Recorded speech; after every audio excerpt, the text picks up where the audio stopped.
to the municipal board right now, so I'm staying out of this. Okay. Councilor Morocco? Yes, I have check number 368196 is made out to my spouse. Okay. Any other disclosures? Okay, and for myself, check number 368124, and that's a check made out to myself as well.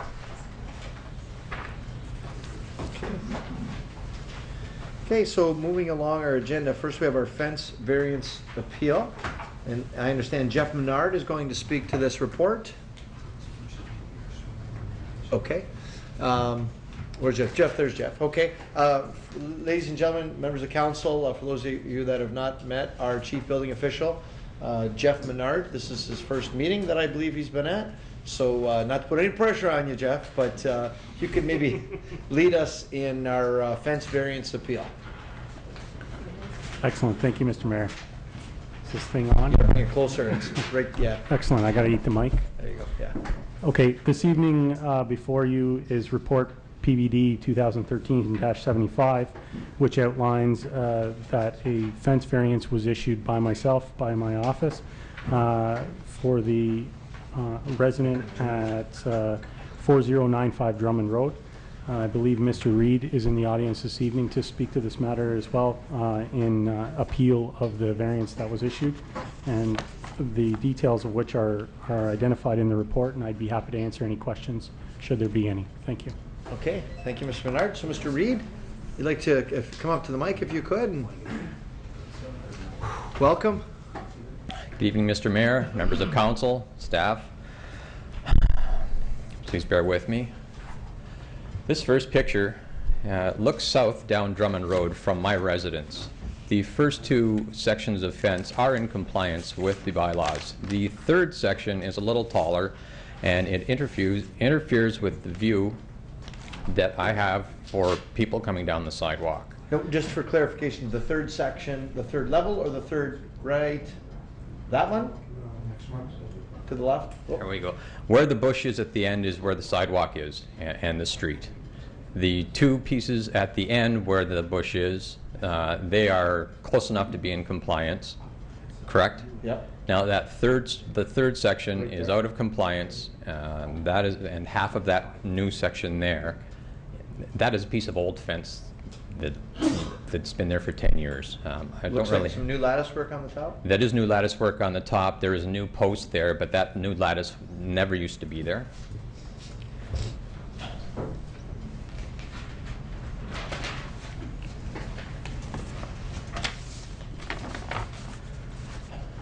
This is from the front porch of my house. It just goes to show that across the foundation where the bylaws state your front yard is part of your foundation.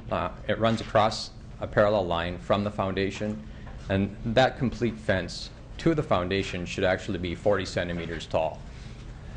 When I pull out of my driveway, I look south for people coming the wrong way. There's cars that always come up the wrong way on that street.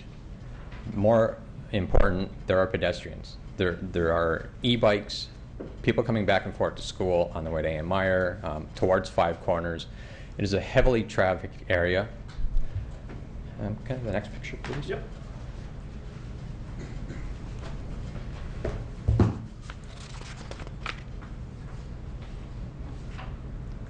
This is looking north towards Five Corners. You can see my front porch there, and I'm actually standing in my driveway from where I leave. If I pull to the end of my driveway, that tree, which is city-owned, is in view, so I need to stay back just a bit so I can look to the left of that tree towards Five Corners. Everyone knows this section of street. It's one way, two lanes. Everybody races off that light so they can squeeze over to the right 2 blocks down to get further down the street. We all know that. We've all been there. Across from my end of my driveway, there's a little cut across St. Luke Street that actually comes from Portage Road, just a little U-turn, that's all it is. Now, there's a lot of commotion, not commotion, but traffic, and you need to really be attentive and know where the problems are. So, the next picture, please.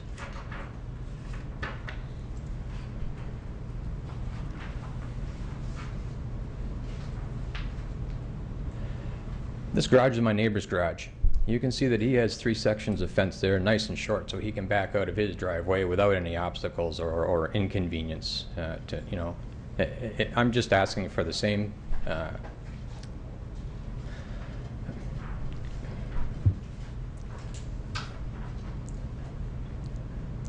vision, because he's pulling out onto Crawford Street. It's a two-way street. It's not a whole lot of traffic, not nearly the traffic that I have to deal with, and not nearly the pedestrians or anything like that.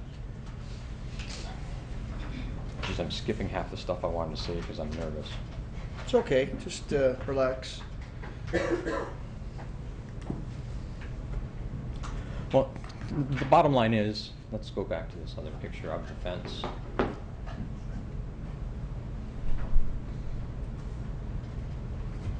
That one there. The bottom line is the fence is out of compliance. It's not a lawful fence.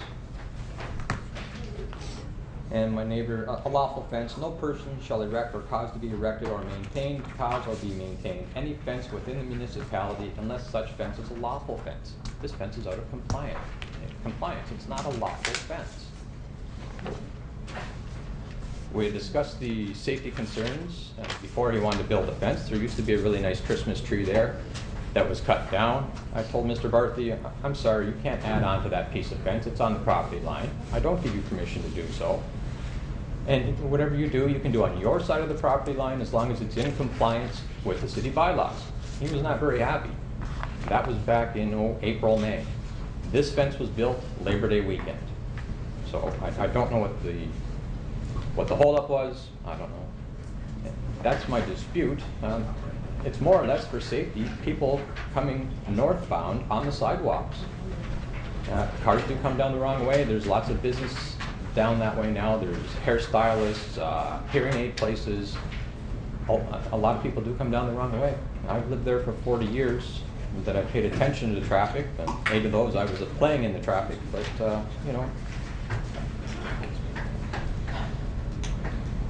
I could take a lot more time and read all the stuff that's in here, but I think I've pretty well made my point. Well, now we'll start off, we'll ask council. Do you have any questions for Mr. Reed of the fence or his house? Or any of the comments? Yes, Council Morocco. Yes, Mayor. So it's the not the shorter, but it's the second level of the fence that is really the one that's causing the impaired vision of getting out of the driveway. Is that what you're saying right there? Correct, yes. Okay, so it's not so much the additional lattice on the other part of the fence. Well, half of that fourth, You can tell that that's new, that's yes, added on. Okay. half of the fourth piece never used to have a lattice on top. The only way that was put on top is because the new other piece allowed him to do that. Now, again, it's 40 inches across the front yard. I can definitely tell that if you're backing out there, you actually now I pull out of that driveway. My driveway is 30 by 90. I have the opportunity to turn around in the backyard of my driveway, and I pull out of that driveway. It's the only safest way to do so. Okay, so you really can't back out because that obviously looks like it's going to obstruct the vision of oncoming vehicles, and that is that. Well, that tree and the other tree that I pointed out, they also obstruct the vision. So what are you looking for from council is to actually have that particular panel reduced in height to the other panels? Well, I would like to see the fence in compliance with the bylaws. Well, if the fence is not in compliance, why are we not doing something about it? Well, we'll ask our clerks. In the fence bylaw, there is a provision which allows someone to ask the CBO for a variance to the fence bylaw. And then part of that process, notification is given to the neighboring or affected properties. So it's allowed under our bylaw that someone can make that request for a variance. And we've had those before council in the past. But obviously you have a neighbor that's not happy with the variance. So then we end up here? Yep. Okay, so let Carolyn ask the next question. Councilor Iannoni. So did you get to speak to Mr. Menard before he gave the variance to this res? Like, did you attend the meeting, everything? I don't understand. What do you mean? Did you get to speak to the chief building officer before he approved the variance for that fence? This is the first time I've been able to speak to anyone about anything. The only thing I've received is correspondence. Okay, so let me get this clear. So when your neighbor wanted a variance, he went to the chief building officer, but you were not contacted as the next door neighbor and asked for your comments? Not in person, no. Did you submit any comments in writing? I was given 30 days to dispute the variance. Did you? Yes, that's why I'm here today. This is the only opportunity you get to dispute it? That's kind of I crazy. did so in writing. I did so in writing within the 30 days that is allowed by the procedures Okay. of the variance. It seems kind of silly, this whole thing, not to his point of view. I mean, I've lived over in that area for 25 years. To get onto Drummond is next to impossible, particularly that one way, which people do go the wrong way continuously. But it would seem to me that before we grant that, this process should take place. And he has an ability to object, not before the actual fence goes up. Am I understanding that correctly? He can't complain till the variance is already provided and the fence has gone up? Well, tell you what, why don't we get a little bit of clarification on how the rules, Do you because I think this is understand? the first variance I've dealt with here that I'm aware of Okay, fence but viewers. I guess my question is, now we have to take action after approval's been given before objections were weighed in. Like, this is You can jump in. the tail wagging the dog here. No? You can jump in. Maybe, you know what, tell you what, why don't we go back to Ms. Menard? Okay. And we'll get a little bit of feedback. Maybe just walk us through, because we don't do these very often. Ever. Matter of fact, yeah, I've never, my 10 years here. So maybe just walk us through the series of events to get us to today, so everyone has a better understanding. So Fence Viewers 101.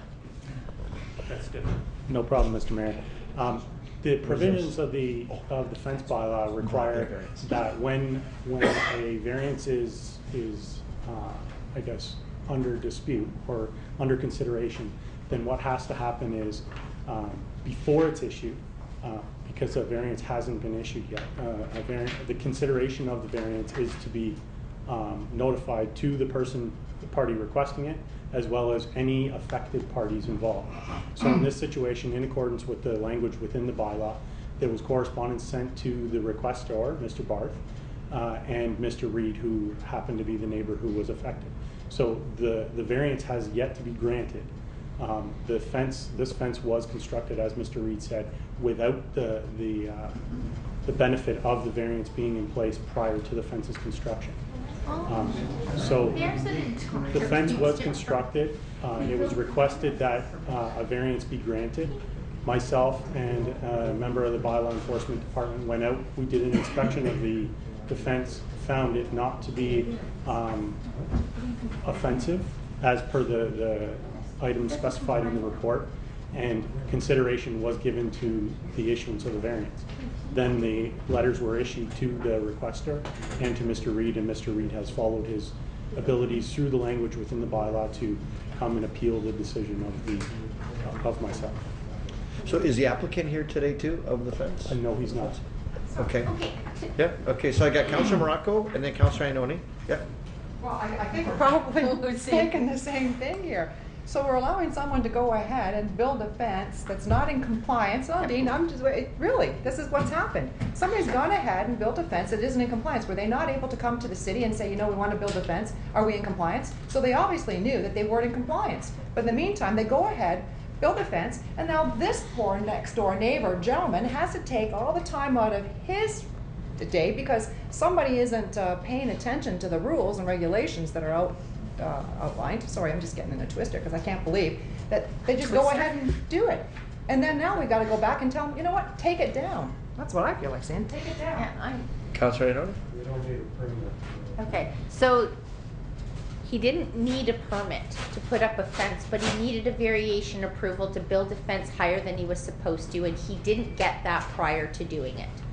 Yep, but we get an answer from the clerk, yeah. That almost never happens. You know, a lot of times these come about because someone has gone ahead and built a fence contrary, or some of the panels are built contrary to our fence bylaw.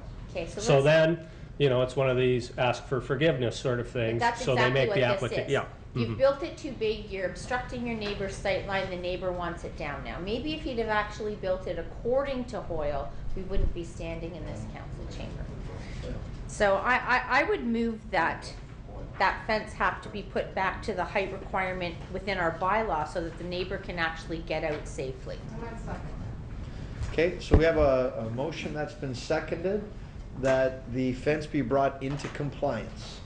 Do you have any discussion to that or any further questions of Mr. Menard or Mr. Reed of council? Councillor Wing. Didn't we used to have a fence viewers committee? Through the chair, totally different, has nothing to do with the fence bylaw. The fence viewers used to deal with basically fences that were on the boundary line. It had nothing to do with variances of the fence under our bylaw. We have had one of these. We had one back in 2009. And, you know, you should go easy on Mr. Menard. He's being proactive because a number of these have not gone through the process that they should have. So he should be commended for that. No, I'm just, Beating him up? Well. He's rather unscathed, thank you. I'm just really happy to see this law and order stance because, you know, too many times over the years, there's been cases come before us where apartments have been created without permits. Buildings have been constructed without permits.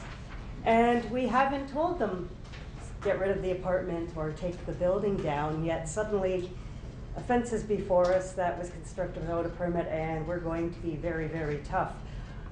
You know, even though I have always leaned on the side of wanting to have things done without a permit undone, this time I'm not going to because I sympathize with this guy. Everybody else in this town seems to build without permits, not that get their hands slapped, so you know, why should he be the exception to the rule? And if this gentleman's driving out, then I don't see the problem with that piece of fence. As the chief building official points out in his conclusion, the existing landscape on and around the property on which the fence is located presents far more significant impacts to sightlines than that of the constructed fence. And I can certainly see what he means by that little bush at the far left of the photo. That's already as high as the fence, starting to creep higher, and that's going to be the problem in the future in terms of sight lines rather than the fence.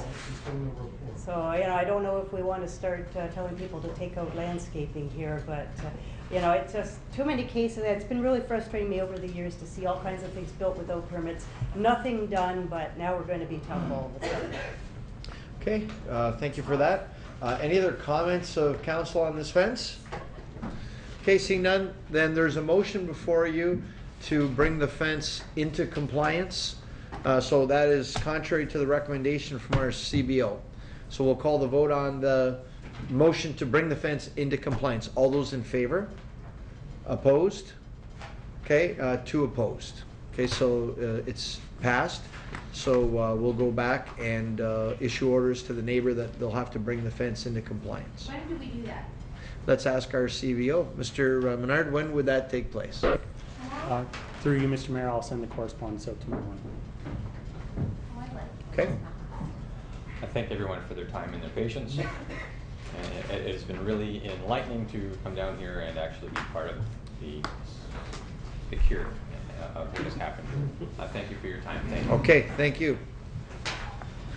Okay, next on the agenda is report NW 2013-60, Lundy's Lane Battlefield Gateway Design Preliminary Battlefield Park Master Plan. We have a presentation that's going to occur. I understand we've got IBI Consulting, and I would welcome, obviously I've got Don Jackson here and Dave Jovanovic and company. So we'd welcome you, and is one person in particularly going to be doing the presentation? Yes? I'm first. Okay, step right up to the mic. Thank you.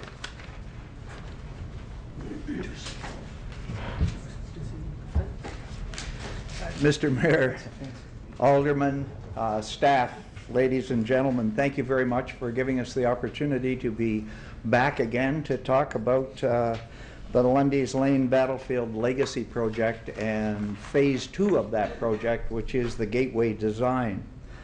I just want to bring you up to date because this is a very extended timeline.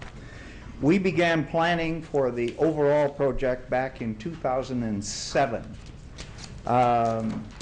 This council approved the total project in June of 2008. We received infrastructure funding in February of 2009, and phase 1 of the Legacy project, which was the expansion and renovation of the Niagara Falls History Museum, it was officially opened in July 21st of 2012. So it's been quite an extensive timeline, and you may want to thank someone for keeping this thing alive. Gateway itself is phase 2 of the project, and that planning began very shortly after this council approved the Legacy project in August of 2008. We set up a planning committee that was composed of all of the major stakeholders at that time. The city, obviously. The region was a part of that original committee. The Lundy's Lane and the Main and Ferry BIAs were part of that committee. The Drummond Hill Presbyterian Church was part of that committee, as the property was very much adjacent to the proposed location of the gateway. We had representation from the heritage groups, the Friends of the Battlefield and the Lundy's Lane Historical Society, and of course the Niagara Falls History Museum was represented in that particular group. Following a series of meetings, and you don't need to know all of the dates, but the city approved the initiation of an EA process in January of 2011. So we're already almost 4 years into that particular phase of the exercise. Final EA report was received by this council in February of 2012, and that particular report recommended a phased project. Up to that particular time, I think you're all aware that we were talking about a gateway walkway, a combination structure that would span Lundy's Lane and be able to be used for pedestrians as well as a gateway itself. The EA process recommended that we phase this, that the gateway be built first, and that a bridge would be added when the numbers justified it at some future date by hard data. So at that particular point, the city initiated another committee to guide the development of the gateway. That was in August of 2012. And on that committee, we had representatives from the city, from the Lundy's Lane and the Main and Ferry BIAs, from the city's Heritage Committee, and from the Niagara Falls History Museum. There were times in that process when I often thought it must have been easier to fight the Battle of Lundy's Lane than to get this gateway built. But here we are tonight looking for council approval of the design that will be recommended to you. The city's planning committee met diligently to arrive at a unanimous recommendation, and this is really important, that what you're seeing tonight is supported by all of the stakeholders that were represented on that committee. This gateway will cross Lundy's Lane at the highest elevation in Niagara Falls. It will clearly mark the location of the Battle of Lundy's Lane, which was pivotal in helping to shape our birth as a nation. It will be part of an all-inclusive visitor experience on the battlefield that merges our community's new history museum. It will provide improved access to the Lundy's Lane Battlefield Historic Site, the Battleground Hotel Museum, and various battlefield landmarks. It truly will be an iconic structure that will ensure that this event that we are honoring during the bicentennial is never forgotten. If I may just for 1 minute put on my fundraising hat that you all are aware that I wear sometimes. I want to recognize the very significant contribution of the Lundy's Lane BIA of $150,000 towards the overall cost of this phase of the Legacy project. They have been very patient all along and have stayed with us to this particular point where they're very supportive of the design that's going to be presented to you tonight. David?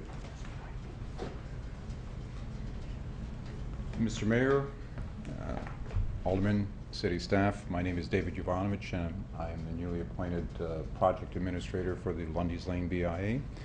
It's a pleasure to be back before Council.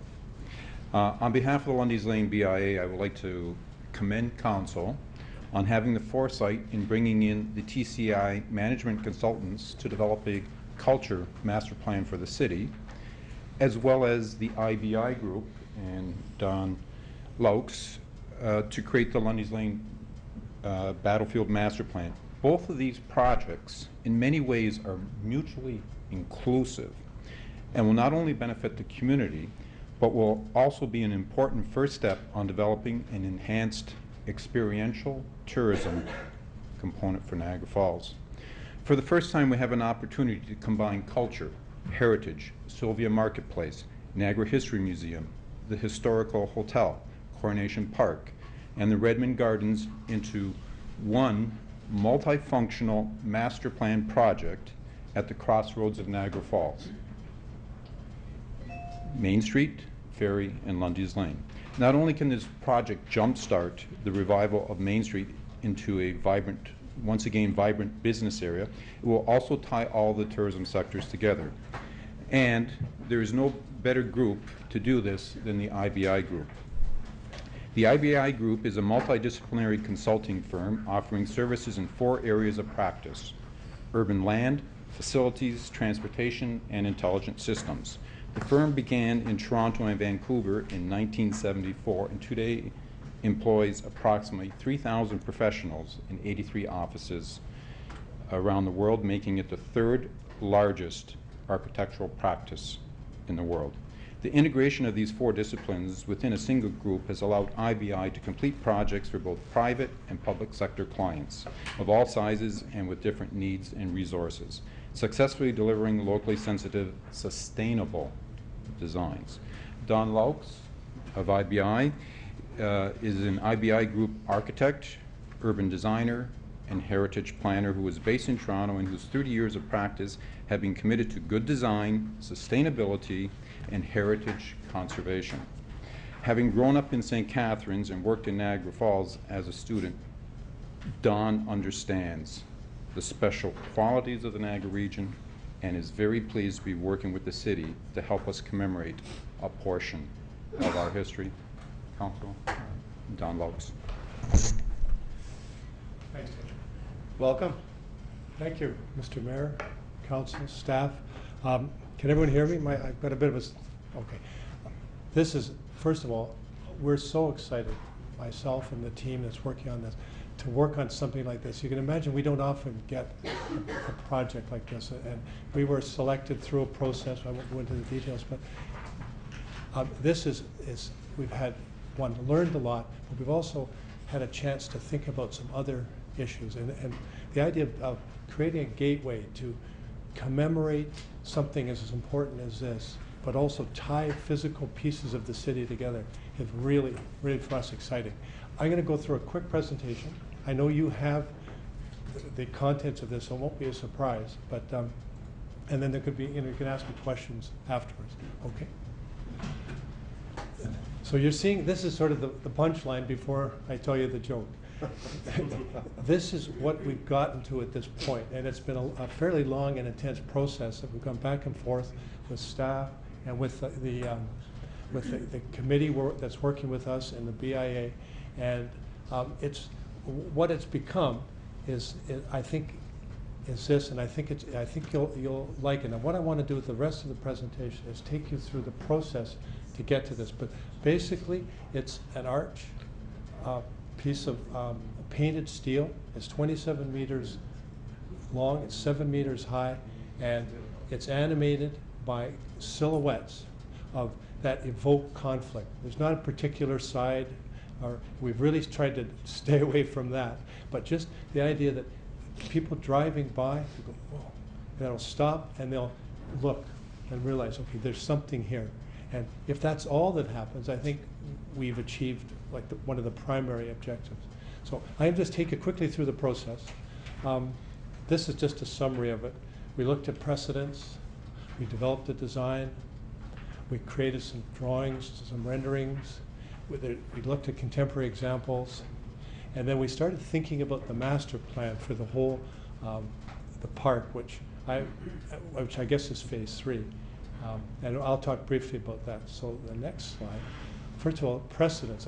There's a long history of commemorative arches.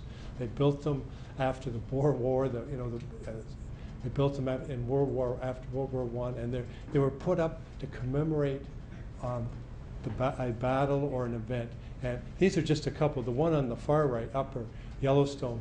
I don't know if anyone's been to Yellowstone Park, but it's a Roman tradition that's been translated through history to today. Bottom right, Gastown. Same idea. Pass through a gate, something happens. You go from one place to another. It's an event. So we looked at sort of the historic ones. And then we walked over the site at length, photographed it, understood it, and basically, you know it better than I do, of course, you live here, but what we saw was its visibility from the various parts going up Lundy's Lane, going down Lundy's Lane, from the cemetery and the monument, and from the Ruth Redmond Memorial Gardens. It's really the central point. And so the objectives, of course, as the bottom is to create this gateway I talked about, but also to acknowledge the history that occurred at this exact point, and to welcome people to the community, and to visibly link the two sides of the road, which was actually a contiguous battlefield site. We start with hand drawings, and we sort of develop ideas. At one point we thought if we could stack cannonballs up into, kids would be amazed by it. It's something you could tactile, you'd weld them of course together, but we may still, if we can find enough, we might do something like that, because what we want people to do is not only drive under it and understand something that's going on here, but we want people to walk around, and so if you can see that bottom diagram, that's actually a plan. And on the left-hand side, or the north side, we were thinking there's an interpretive area, just a small one, that people could get off the sidewalk and talk about or read about the history. And then the other side, that's the upper level, which is a cemetery, and there's a retaining wall about this high. And so it spans that. So it's those three things: the span, the two pieces that hold it up, and the seating area. If you go to the next slide then. And so we developed early ideas of what it might look like. And these are some of these sort of sketch renderings. And we get to this, and then this is what we ended up thinking. It's painted steel. The letters are standing off from the steel. They're lit from behind. The silhouette, the cut-out silhouettes, there's a very subtle lighting system to light, again, between them, so they're not it's not reflected on them. They're actually lighting from underneath. And actually, the next shot, not that one. That's going up the hill, of course. Is what we're thinking about for the night lighting. It's not over the top. It's just it's enough to just, I think, catch the eye and announce what's happening here. And so that was, I guess, correctly. Now that's phase 2. This is phase 3, which we're getting organized to think about. We're having a workshop coming up in a week with the stakeholders, and it's about the master plan for the whole Battlefield Park, with this one gateway as the first step. And so we're studying all the different, how we can connect it together, how we can sign it, and make it feel like one contiguous place, so people visiting here can understand something about the history and understand it. Right now it's a bit fragmented. So I mean, that's sort of the next stage. And of course, these are different views that you know them as, that was before the snow. And this is the third last slide. This is just the process. I'm sure you know the process as well as we do. We're just at the point now of finishing off the detailed design. If we get approval, finish off the detailed design of the gateway. It's tendered, and then we move into the battlefield part. And that's basically tells you the process. And the second last slide is just the steering committee, which I want to thank for. They're all not here, but they've been so helpful. And thank you. Any questions? Thank you very much, Mr. Lux. Are there any questions of council for a presenter? We got Councillor Gates and then Thompson. I really don't have any questions other than to say congratulations. I think it's just wonderful. I think you've done an incredible job. I think it will certainly add to that area on a go-forward basis. You talked about historic Gastown. I've been there, and people go to Vancouver and they can't wait to go to that area. The restaurants and all the history there, and they've got a lot of stuff there that tourists come from all over the world just to see it. So I think using that example, I think the people that have kind of held together for 20, 25 years on this has been a project that's gone on forever, quite frankly. And to see the momentum that's getting with obviously the anniversary of the War of 1812 is incredible. I don't believe as Canadians we celebrate our history the way the Americans do. But let's be honest here, there's no doubt on who won that particular war. We haven't won a lot of them in our history, but we certainly won that one. It's one that we should celebrate, and certainly on what the volunteers have done over a long, long period of time. Obviously your company's looks like you put something together that I think everybody can be proud of in the city of Niagara Falls. Just one question I would like to ask and I really like the lighting, by the way, at night. I think that's going to look really sharp from the pictures that I'm seeing. Just one question. It's more, I don't know, to the city itself. A project like this and the cost to it, and really the history that is going on. Have we made any conversations with the federal government? I know they have a fair amount of money to these type of events on celebrating the War of 1812. And this is like you said, it's only one phase. There's also some more to this. Have we had any dialogue with our local MP, Rob Nicholson, on helping out with not only the funding for this, but maybe in the next phase? So I was just wondering if anybody in the volunteer group or I don't know. We'll spend the money. Would know, or the city, because I'm being honest, the tourist opportunities here are there. The federal government has been putting money into these type of projects right across the country, and it was just a thought to speed up the process, that's all. But I want to commend the volunteers. I want to commend everybody that's, like I said, this has probably gone on a lot longer than I've even lived in Niagara Falls, so you've done a great job, and congratulations to everybody. Councillor, ask our CAO to comment on your question. Mr. Mayor, maybe I can help out a little bit. We have had those conversations with our federal member of parliament as well as our provincial member of parliament, and you'll recall that there was a significant funding commitment made for the museum project itself, and I guess unfortunately maybe we should have asked for a lot more money at that time. I know Don would agree with that, but anyways, there was a significant investment at that time. I know our museum manager, Clark, is always applying for additional grants. Those are more from a programming side, and I know that we've probably applied for half a dozen of those over the last couple of years. I think we still have a couple of outstanding ones still in the loop that may provide us some funding for more programming on the site than what I'll call major capital infrastructure. So that's ongoing, but we get our staff is every opportunity we get. I know Mr. Clayton is always through the Parks Group looking for grants like this and applying for things. So, but those conversations certainly have taken place. Thank you. Okay, Councillor Thompson. Yeah, I think the answer to the question is we got $9 million from the federal government to do the museum renovations, which are spectacular. Anyway, my compliments on the architecture and what the sign is going to look like. I think it's really spectacular, and ties in two properties that are separated, and finally joins the cemetery and the battlefield and Miss Redmond's property that go hand in hand. And finally, when that's done, that'll tie everything together, which is, I think, appropriate and particularly pleasing to me, who was involved with Miss Redmond when she bequeathed her property to the city.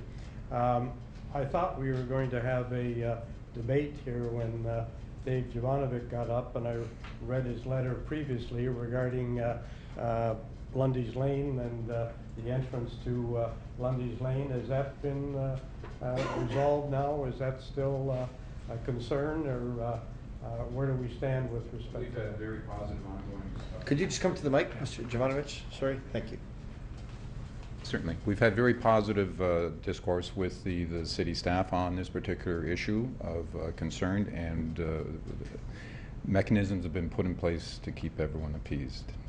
So. Okay, because the BIA at Lundy's Lane come up with half of the dollars, so the proposal as it stands, I think, is beautiful, but I still think there should be some recognition of Lundy's Lane, not particularly there, but in some appropriate place.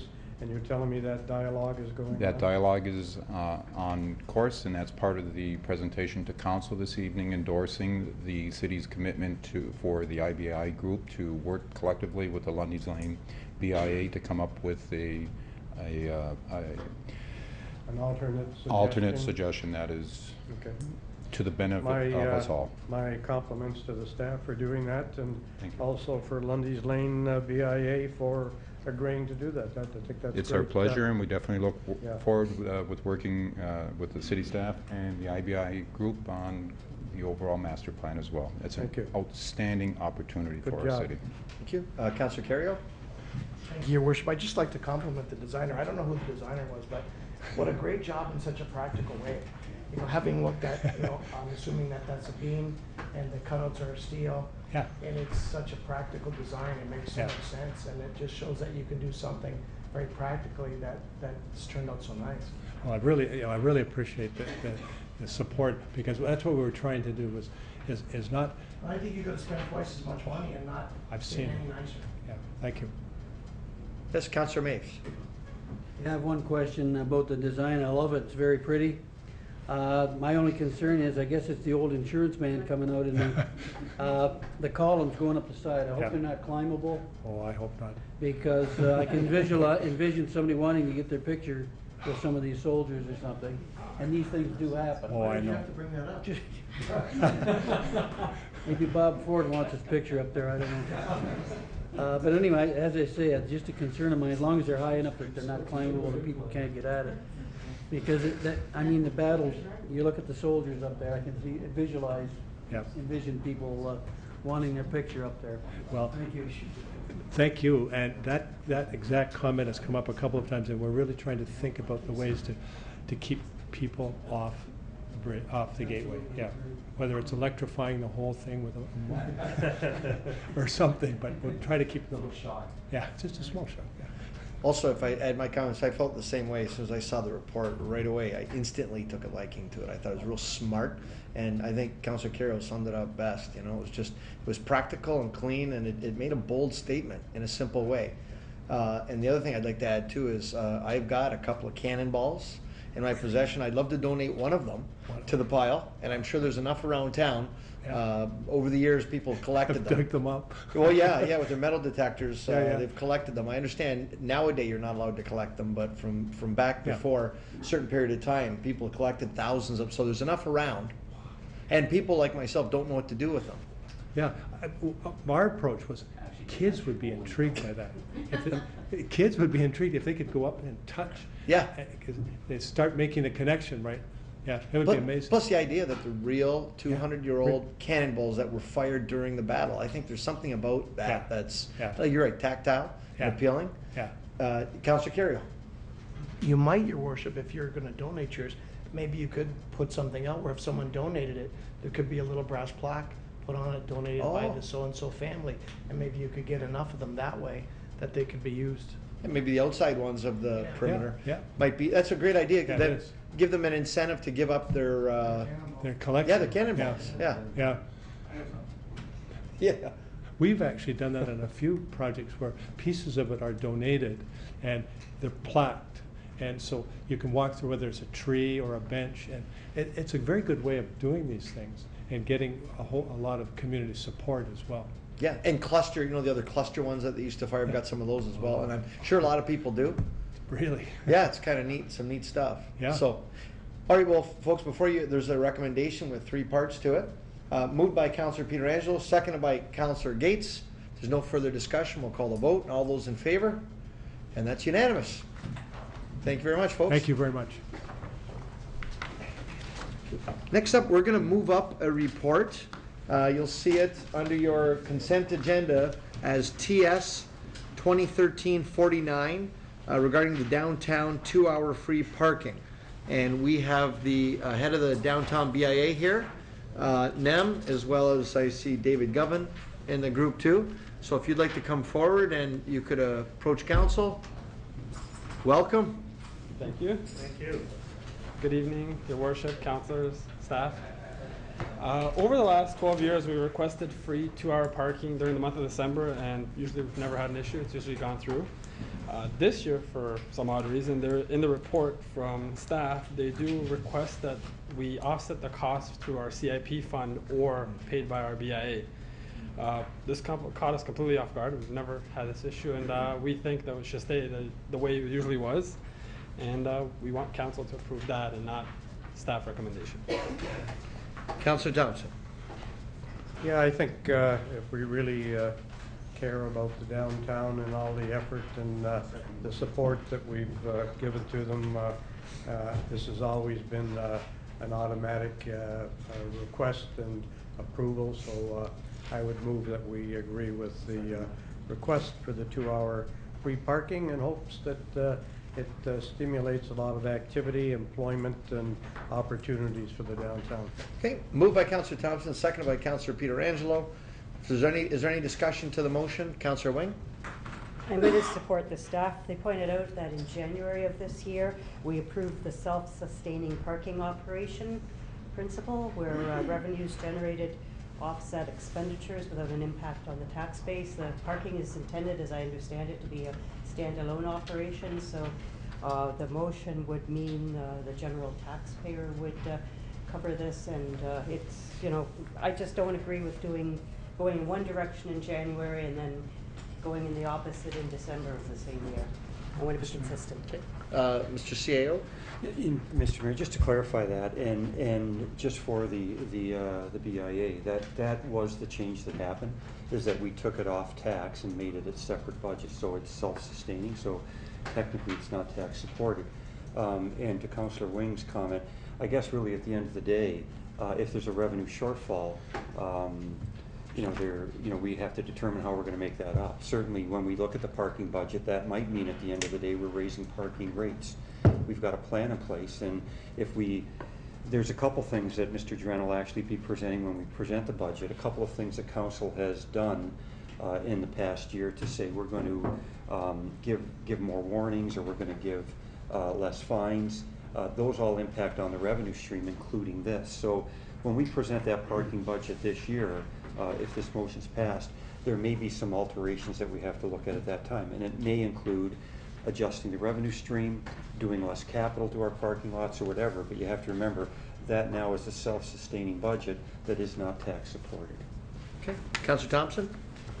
Well, first of all, if there aren't commissioners out there patrolling the area, there's going to be a savings with respect to that. So in the overall picture, with the amount of money, taxpayers' money, that have been invested in the downtown area, I think this is pretty insignificant. And if we can create some more jobs and some more opportunities, I'd much rather invest our money into something like that than trying to cater to a budget with the parking, which may be relatively insignificant. Okay, thank you. Is there any other comments of council? Okay, seeing none, we have a motion to waive the parking fees for the downtown and not be absorbed by the CIP funds of the downtown. We'll call the vote. All those in favor? Okay, opposed? Okay, with one opposed. All right, thank you, gentlemen. Thank you. Have a good night. All right, let's get back to our, let me find my, where we go. Okay, next item on the agenda is the OLG report, update report. It was a handout in your packages. It is item F, 2013-68. It's a loose leaf handout. Did we have, did you want to, Mr. Harrison, you're going to present on that? Sure. Brief report. I say that out loud. Thank you, Mr. Mayor. As council is well aware, the agreement with the OLG changed this past fall, and we signed a new agreement in September. This has resulted in the annual revenues from our hosting fee for the casino operations increasing from what it used to be at $3 million to a larger number where we're getting a percentage share of gaming revenues identified in the agreement. Council has requested that they have an opportunity to comment on the uses of this fund or these enhanced revenues. And staff has put together a report which identifies a few key areas that staff are recommending that we invest this money into. The other thing is we've also recommended that we defer any commitments until the first year is done, so that we have a full understanding of the entire amount of revenues that we'll get under a full operating year. So the report outlines 5 key areas in the report, and certainly staff is looking for feedback on these areas, as well as looking for any additional ideas as we move into the budget season and move into the culmination of this agreement's annual agreement. So at this time, I'll open it up to you, Mr. Mayor, and council to provide us with any further direction or comments. Okay, thank you. Councilor Ioannoni? Thank you, Mr. Mayor. I'm sorry, I left my copy downstairs, but I was wondering where in this, because I had it areas highlighted, where in this would transit sit? Because as I went through it, I don't remember, I think my notes highlight transit is not mentioned in here. We've had that conversation ad nauseum in this council chamber in regards to how much money had to be invested into transit, right down to having our own committee come and tell us with staff recommendations. It's not in here as a priority anywhere. Well, just so council is aware, the priorities that staff has put in are related to non-operating expenses. So transit, the enhancement through the ad hoc committee would be an enhancement to the operating budget, which was approved in principle, and I know our staff in the transportation department are preparing the budget on a go-forward basis.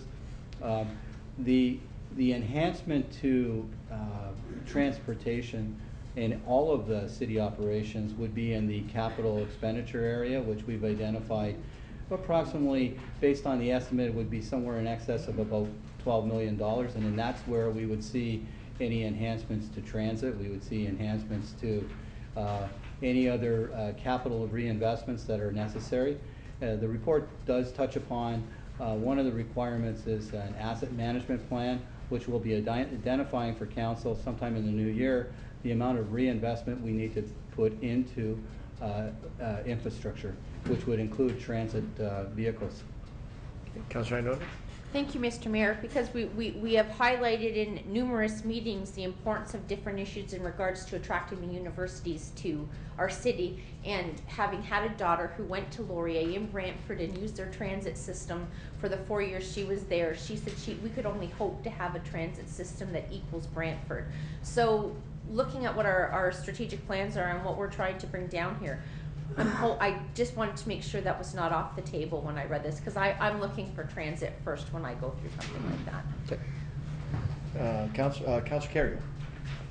Your Worship, are you going to be able to talk a little bit about where we are with number B, having read the paper today about the government committing to the hospital and everything, that this may be something we might want to move up and talk a little bit more about, rather than just having it on the paper as a possibility.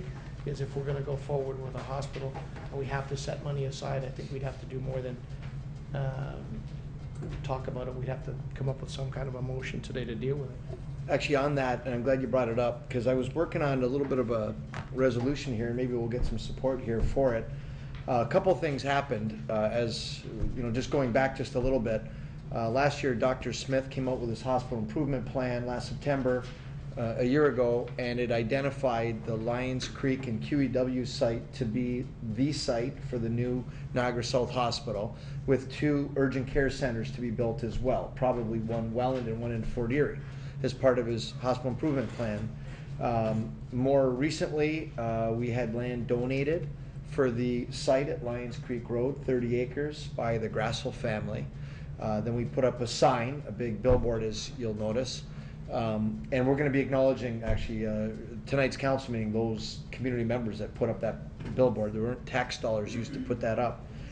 And then most recently, yesterday as a matter of fact, I know that the Tim Hudak brought forward a motion in the legislature that was supported by the majority of the MPPs, supporting this site for the new hospital to be built.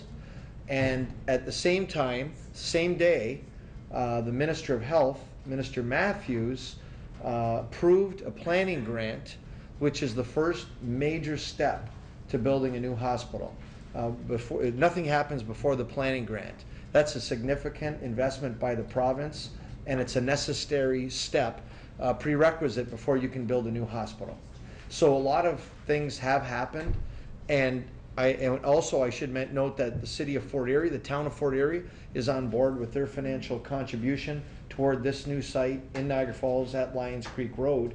And Councillor Carrier, I think I agree 100%. As a matter of fact, like I said, I was working on a resolution. I'm happy to read it out real quickly to see for some discussion. And would you mind if at this point, if I I'll just real quickly, here's a copy for you too, Ken.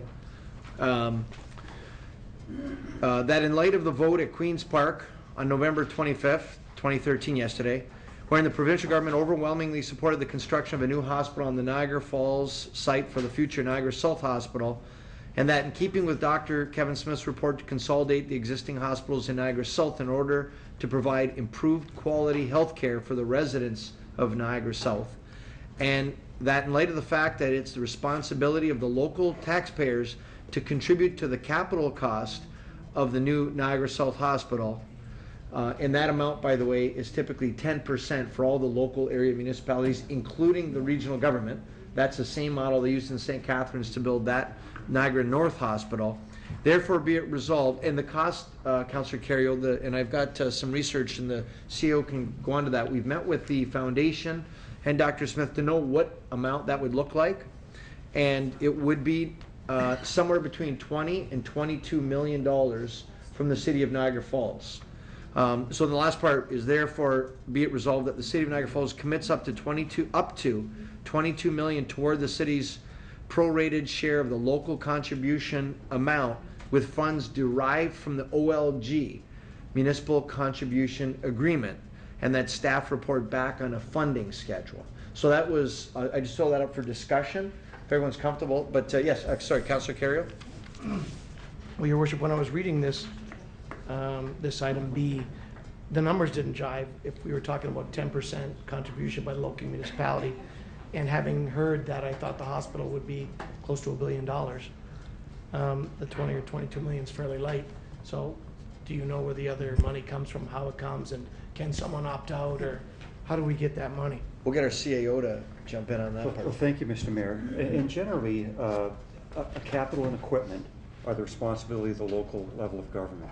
So depending on where that number falls out, and you could have a hospital build of $1 billion, another 25 million or whatever for equipment, or however that mix is.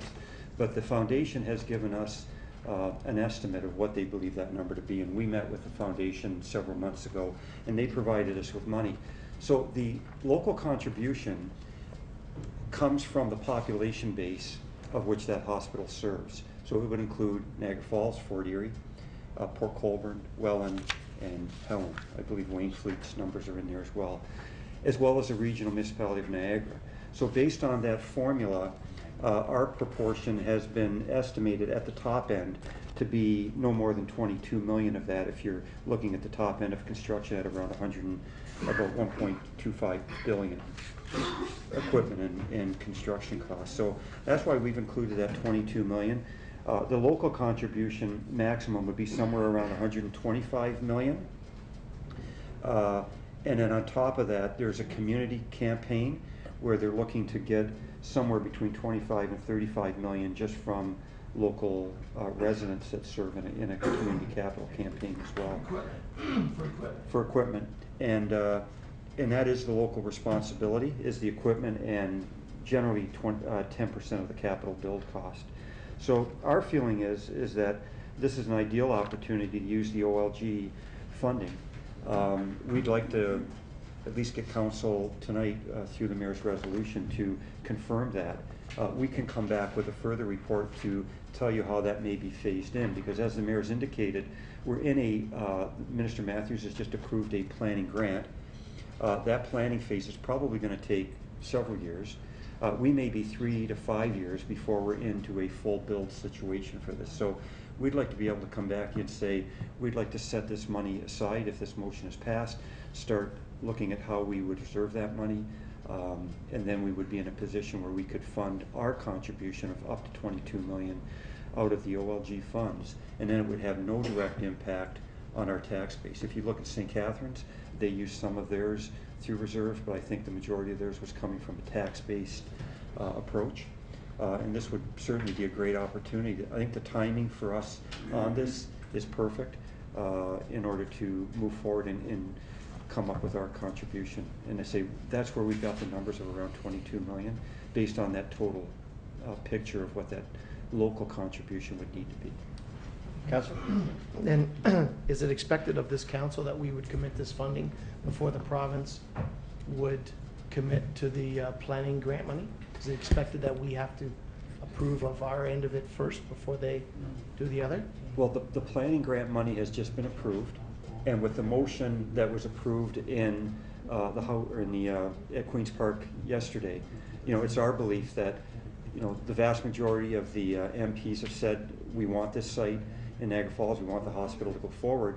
We think it's prudent at this time, the timing's perfect for us to come forward and say, look, now is the time for us to step forward and commit our local contribution. That I think, Mr. Mayor, we probably should include that we circulate that motion to the other area municipalities involved with the hospital, and it really becomes a situation where we're sort of putting the pressure on them to come up with their local contribution as well. Because we all have to be in this, and everybody has to come up with their local contribution for this project to move forward. Thank you. Councilor Pietrangelo, and then Thompson, then Morocco. Thanks, Your Worship. I do have a bunch of other items to speak on, but I'll just speak on the hospital reinvestment right now. And I think, Your Worship, the timing couldn't be better, because if you take a look at the situation that happened in St. Catharines, when the new hospital was built over there, I believe that St. Catharines and Thorold have a special line on their tax bill now where they collect an extra levy, so an extra tax for their new hospital. If we didn't have these OLG funds coming to us right now, that's probably exactly what we would have to do in Niagara Falls. I mean, and even if we set aside $2 million a year, looking at paying it off over $10 or $11 million a year, $2 million a year would still equate to a 4% increase just on one single line item for the hospital. So I mean, timing, in this case really is in our benefit, Your Worship, and it's nice to know that we can use these OLG funds for something like this so that we don't have to burden the taxpayer. So I'll be happy to second the motion whenever it goes on the floor. Okay, that's great. Councilor Thompson? Well, exactly. I think that Fort Erie set the pattern, approved $3 million many months ago simply to show their interest and their support for what we've been attempting to get as far as the hospital, new hospital is concerned. So with the OLG funding, it makes it perfect timing for us. And they've set the example. If we do the same, then hopefully the other municipalities, which may not come as easy, might fall in line. So I support the motion. Thank you, Councillor. Councillor Morocco? Actually, I just support the recommendation and motion as well.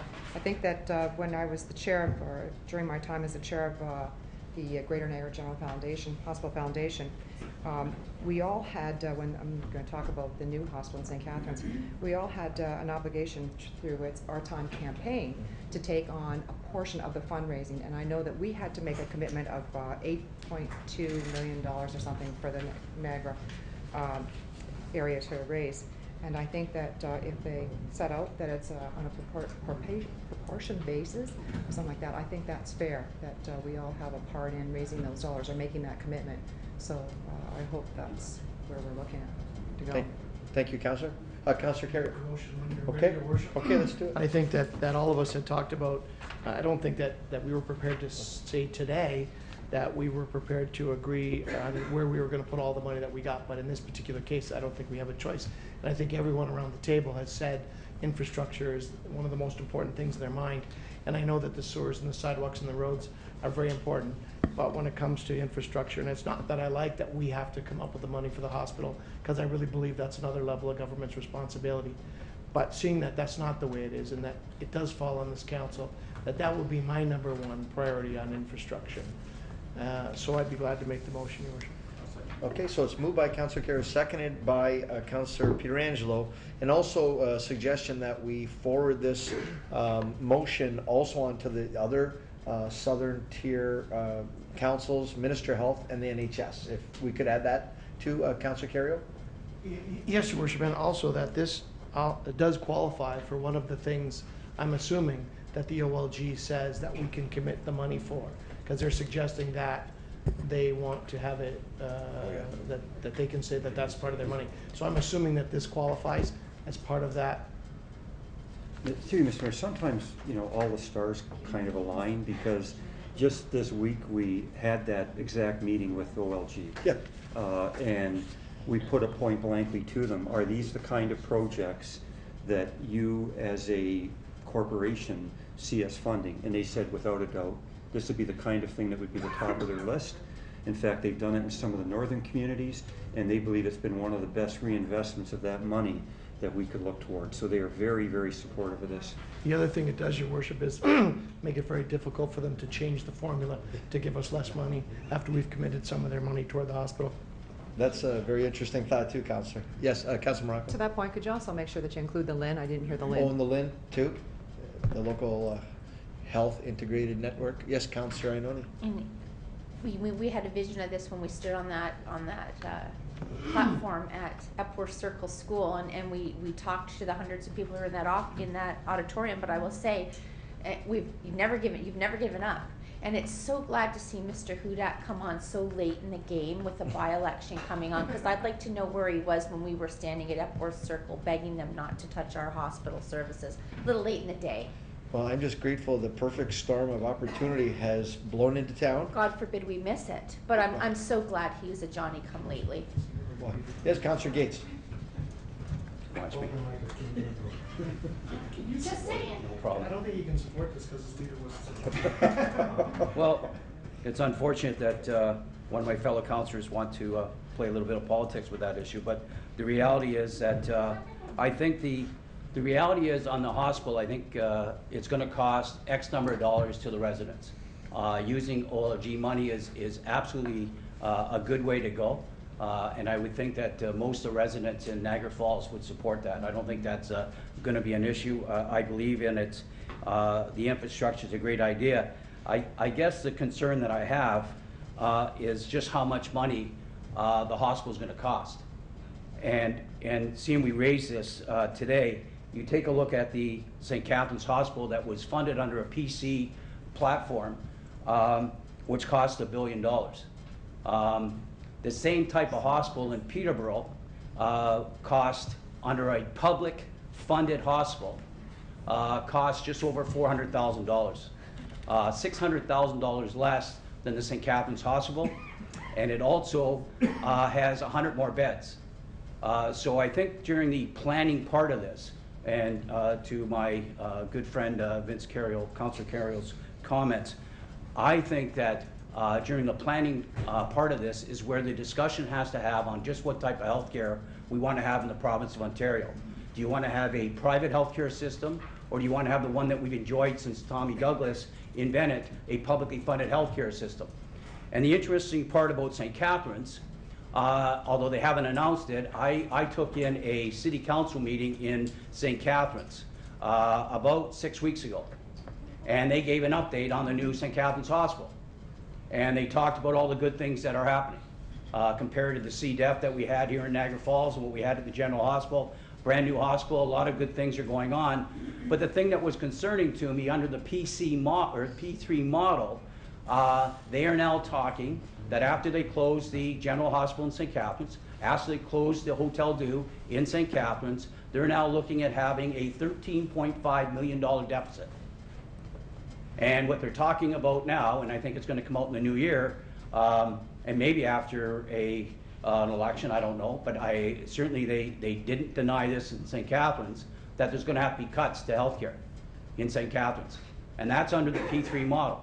What didn't come out during the P3 model, and I believe this to be accurate because I did take in the vote, by the way, at Queen's Park yesterday. I was in Toronto for meetings, and I did go to the vote. Matter of fact, I went to question period as well to hear the debate on it.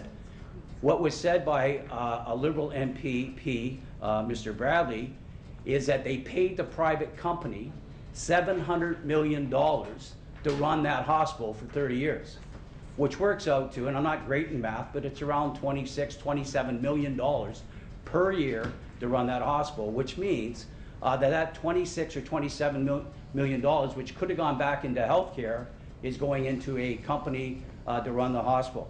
So I think the nice thing about us for Niagara Falls is the money for the OLG is right on the money. I think that's great.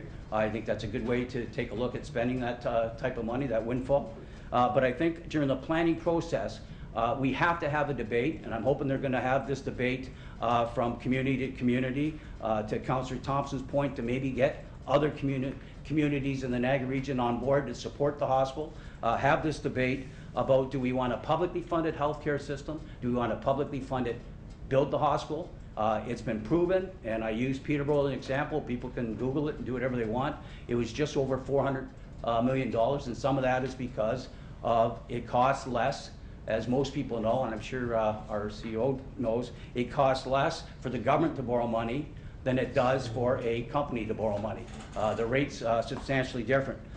So when I'm asked, can I support this position, I can certainly support building a hospital in Niagara Falls. I can certainly support using OLG funds to help alleviate some of that cost to our residents, knowing full well I still believe that it's the responsibility of a higher level of government than I currently sit at today.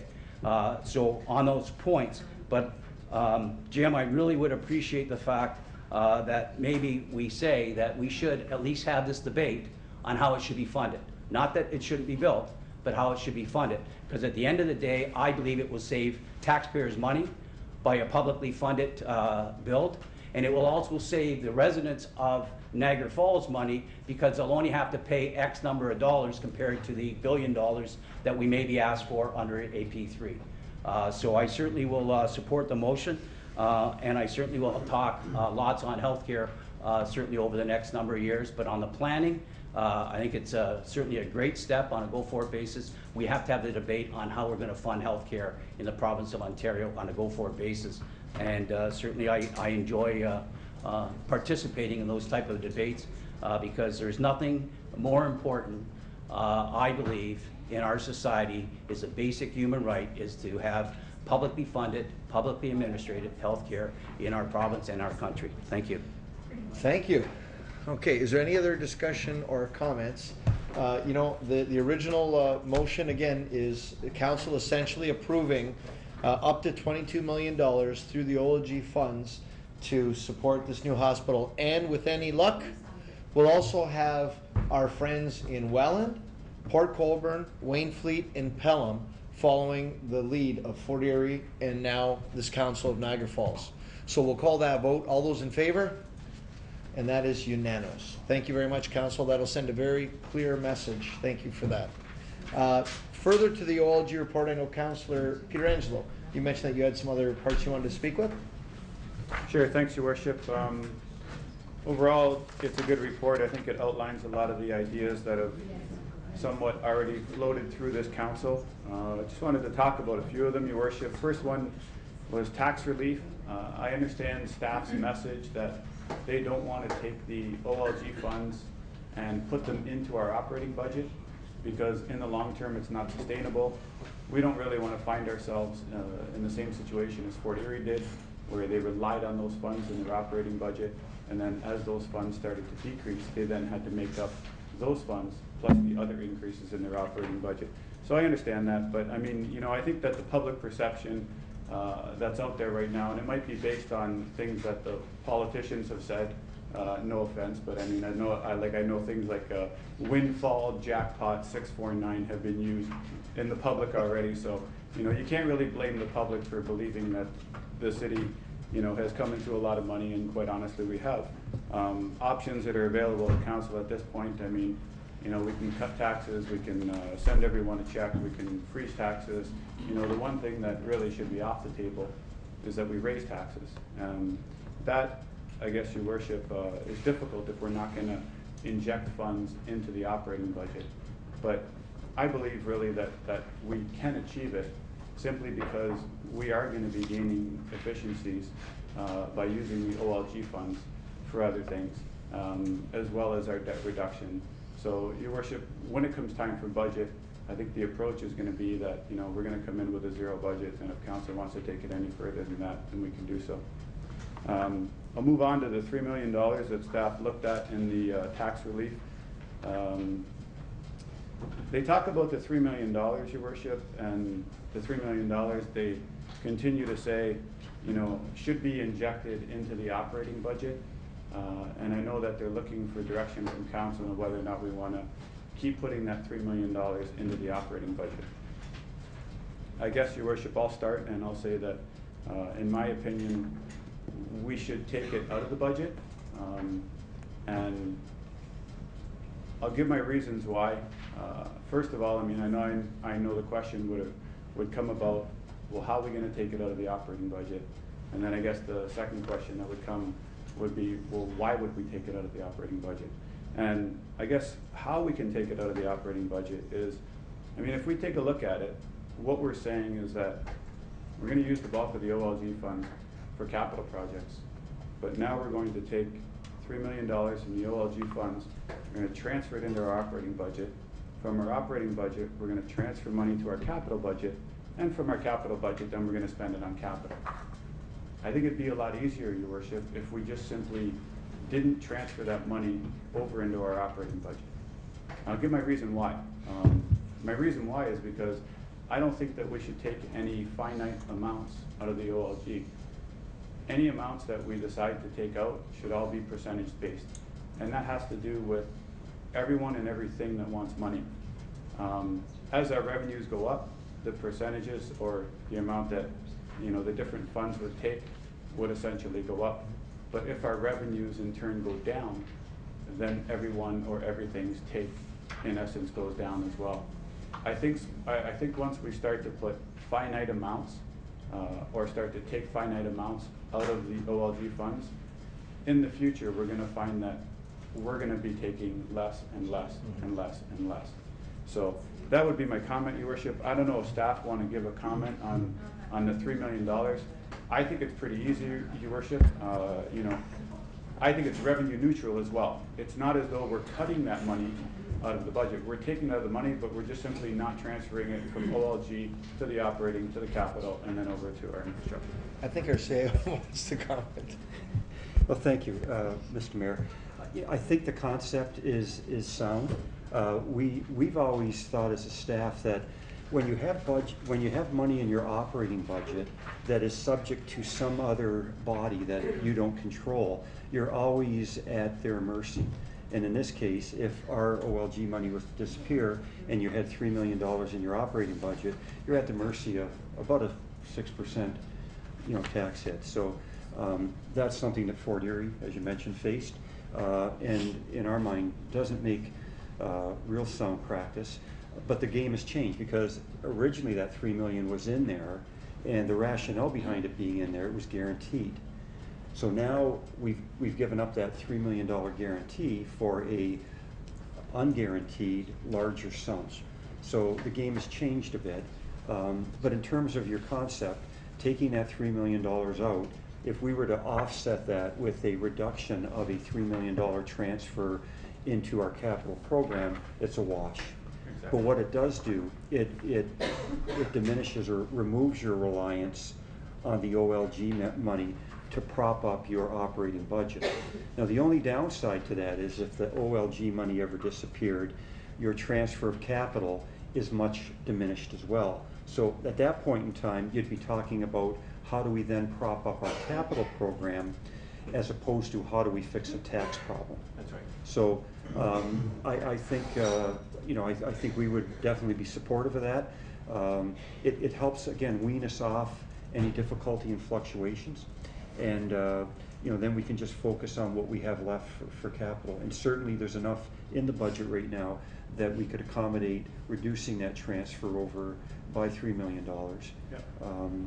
But and that just leaves that $3 million more outside of the budget for capital works. Yeah, and I don't know, Your Worship. I mean, I don't know if staff need a motion. I think right now you're just kind of looking for some feedback. Well, there's one other factor here. We talk a lot at council during the budget about the timing of the budgets and the approval time of the budget. In effect, what you're going to be doing then is deferring your capital project till sometime in April or May, because you won't be able to make a decision as to your funding of your capital until that time. Normally, the $4 million that would be kept in that's transferred from your operating budget, if it's passed in February and your capital is passed in March or early April, then you can go forward with the amounts of that. That's the one drawback, that you would be deferring any capital projects until such time that the OLG reconciliation and the fiscal year for that is completed. Yeah, and just to that, Your Worship, I'm not so sure if that's true, because, I mean, council always has the ability to change when we go forward with our capital projects using the OLG funds. I mean, we can choose to do projects in the first quarter, second quarter, third quarter, and fourth quarter if we want, because we know that we're going to have so much money set aside every single year for infrastructure projects. So I really don't think that we have to wait, until the very end, until the reconciliation is done. Any other comments of CAO? Thank you, Mr. Mayor. And I don't think I think these are good concepts. I don't think, Mr. Harrison and I don't think we really need a firm decision on this, because a lot of these discussions will come out during our budget deliberations, because those numbers are in the operating budget now. So what we can do is we bring that operating budget forward in our first crack at, I guess it'd be the first meeting in January. We can kind of have those motions and decisions at that point in time, and I think we'd be happy to do that. Okay. Yeah, I do have other points that I want to make, Your Worship. Okay, yeah, you've got the floor. Oh, thanks. I'll go on to, I guess it's letter E, debt deferral. In the report, it looks like staff is asking for direction on what we want them to do with the $6.4 million outstanding from 2013 that we were supposed to debenture. I'm not sure if I've ever expressed my opinion before on debt. Are you going to do that today, Councillor? Yeah. But I've always believed, Your Worship, that the faster that we pay off the debt, the more money that we have to work with, and the better it is for future generations. In the 2013 operating budget, I know that I've said it before, we have over $7 million that we've committed to debt repayment, and that's in both interest and principal. That's $7 million, Your Worship, that we have to set aside before we do anything else, because we have to repay our debt and pay the interest on the debt. So I think the faster that we start on a downward scale in terms of our debt, the more flexibility we're going to have, and the better position we're going to be in. So, Your Worship, if staff is looking for some direction, I guess my direction would be don't add to our debt for this year. Hold off on taking out that debenture of the 6.4 million, and let's have that discussion in the spring of whether or not we're going to use the OLG funds, which I think we should, to pay off that debt. I don't know if staff have a comment to that. Mr. Harrison. Yes, Mr. Mayor. I have two comments to that. The debt that is on the books to be borrowed are for projects that were approved in the previous capital projects, and that's the funding component.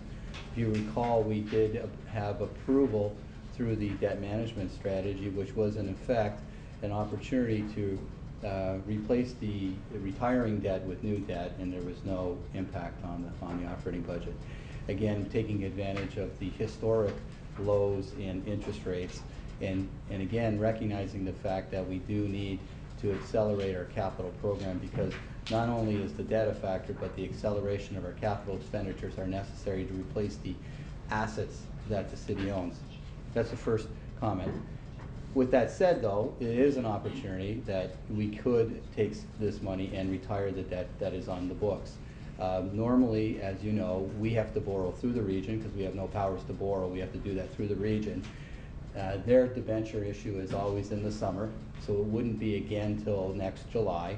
And we could certainly make that decision, the council can make that decision and staff would enact it after the first year of the casino funding agreement is over. So we certainly have time to look at that, and we can have more discussion if that's the case. We don't need to decide tonight.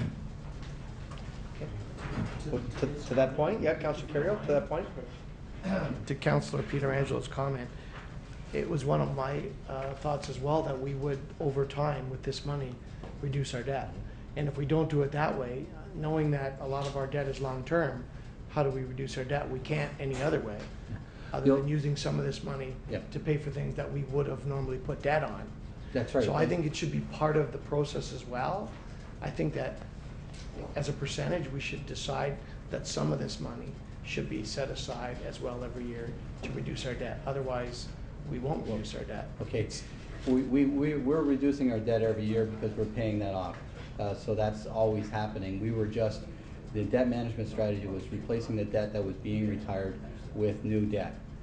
There is, as we've discussed before when we talked about the debt management strategy, there is no capacity to, like your mortgage, pay 10% down and whittle your mortgage down and have an excessive payment, or pay weekly and get more.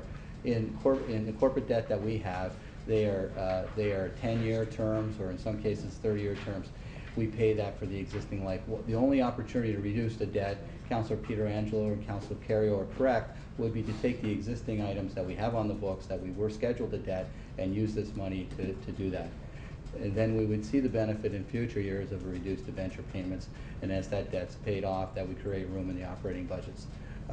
As I indicated, that decision can be made at some time after the first fiscal year. We are not going to be going forward to borrow any of the money that's right there now, and we certainly we need to come back to council to get approval. So there is an opportunity for that. I would just like to see that as part of our strategy. And when you show us that chart that shows us our long-term debt and how it gets repaid, you could show us a strategy based on us setting aside so much of this money every year, so that we could see it and see where we might, if we took some of this money, 10% of it, 15, 20, how that chart would show us how we could reduce our debt by not incurring new debt. We'll certainly take that into account when we, certainly.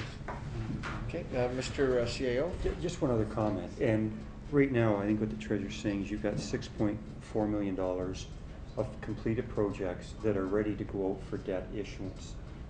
We've held off on that, and that can be either paid by cash through this once we reconcile at the end of the year, or we can go out and issue debt on that. So in a sense, that's an avoidance of new debt you'd be taking on. I think what the treasurer's saying, though, we don't want you to close your mind to debt altogether, because as debt's retired, there may be a strategy where if you can get really good interest rates now, which are very good, you may be able to leverage that and get much more capital work done. And I'm not saying that you don't keep having that debt line come down, but you may want to take a portion of your debt retirement and reissue it into debt, because you can get such good rates right now that you may never get 5 or 10 years down the road. I think Ken, that's why I was asking to see a chart or Yes. a strategy. Because of the 6.4, maybe we do half. We Yes. take half debt, but whatever. But we should see a long-term strategy.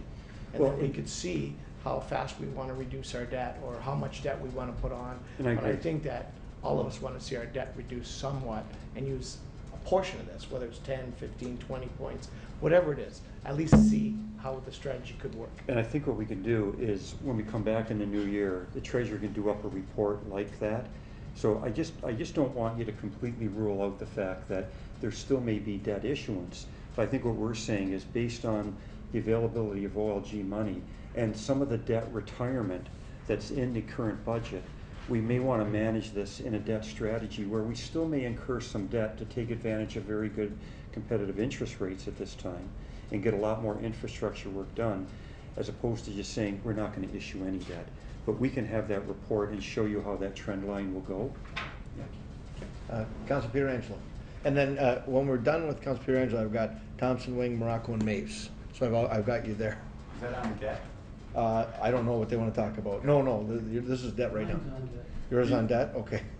Your Worship, I'd like council actually to see all the numbers of our debt schedule, because, I mean, if we don't take on any more debt for just 4 years, our total debt is gonna go from being over 70 million to, I believe it's $47 million.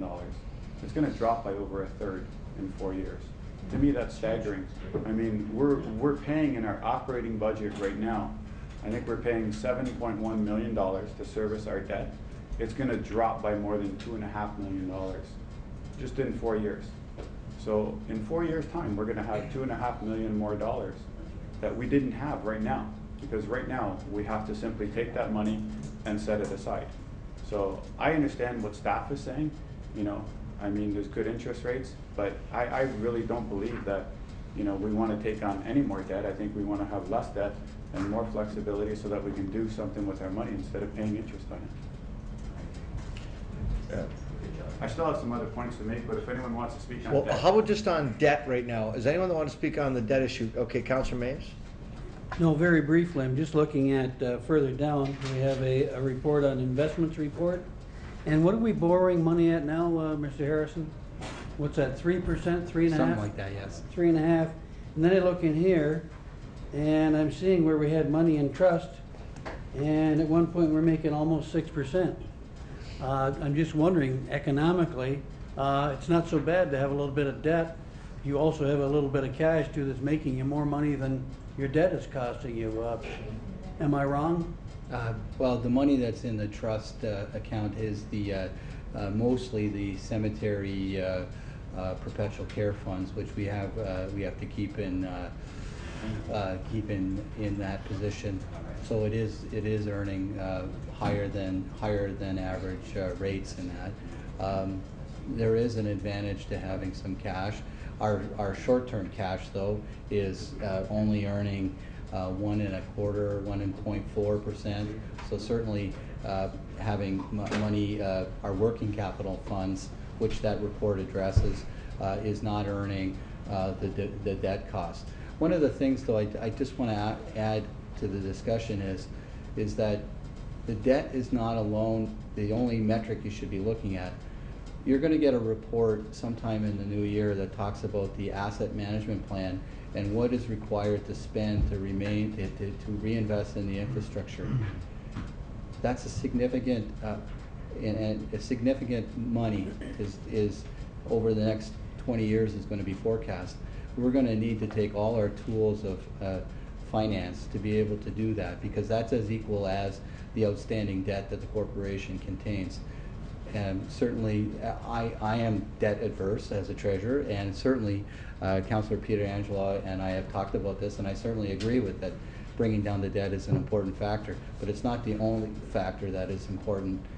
We do need to look at what we need to reinvest in our infrastructure and use it, and use whatever financial options are available to us. No, I agree, and I don't think we should fear debt that much as long as it's not out of hand. And I think too, if you look at, I think perhaps when we had the bus thing, we probably got about 50 million. We held that money in trust for a year or so till all the buildings were completed. Do we still have some money in trust from that? The transit? I think it was, I'm The not. transit, the VTS program is a $50 million grant that's funded portion by the province and portion by the feds.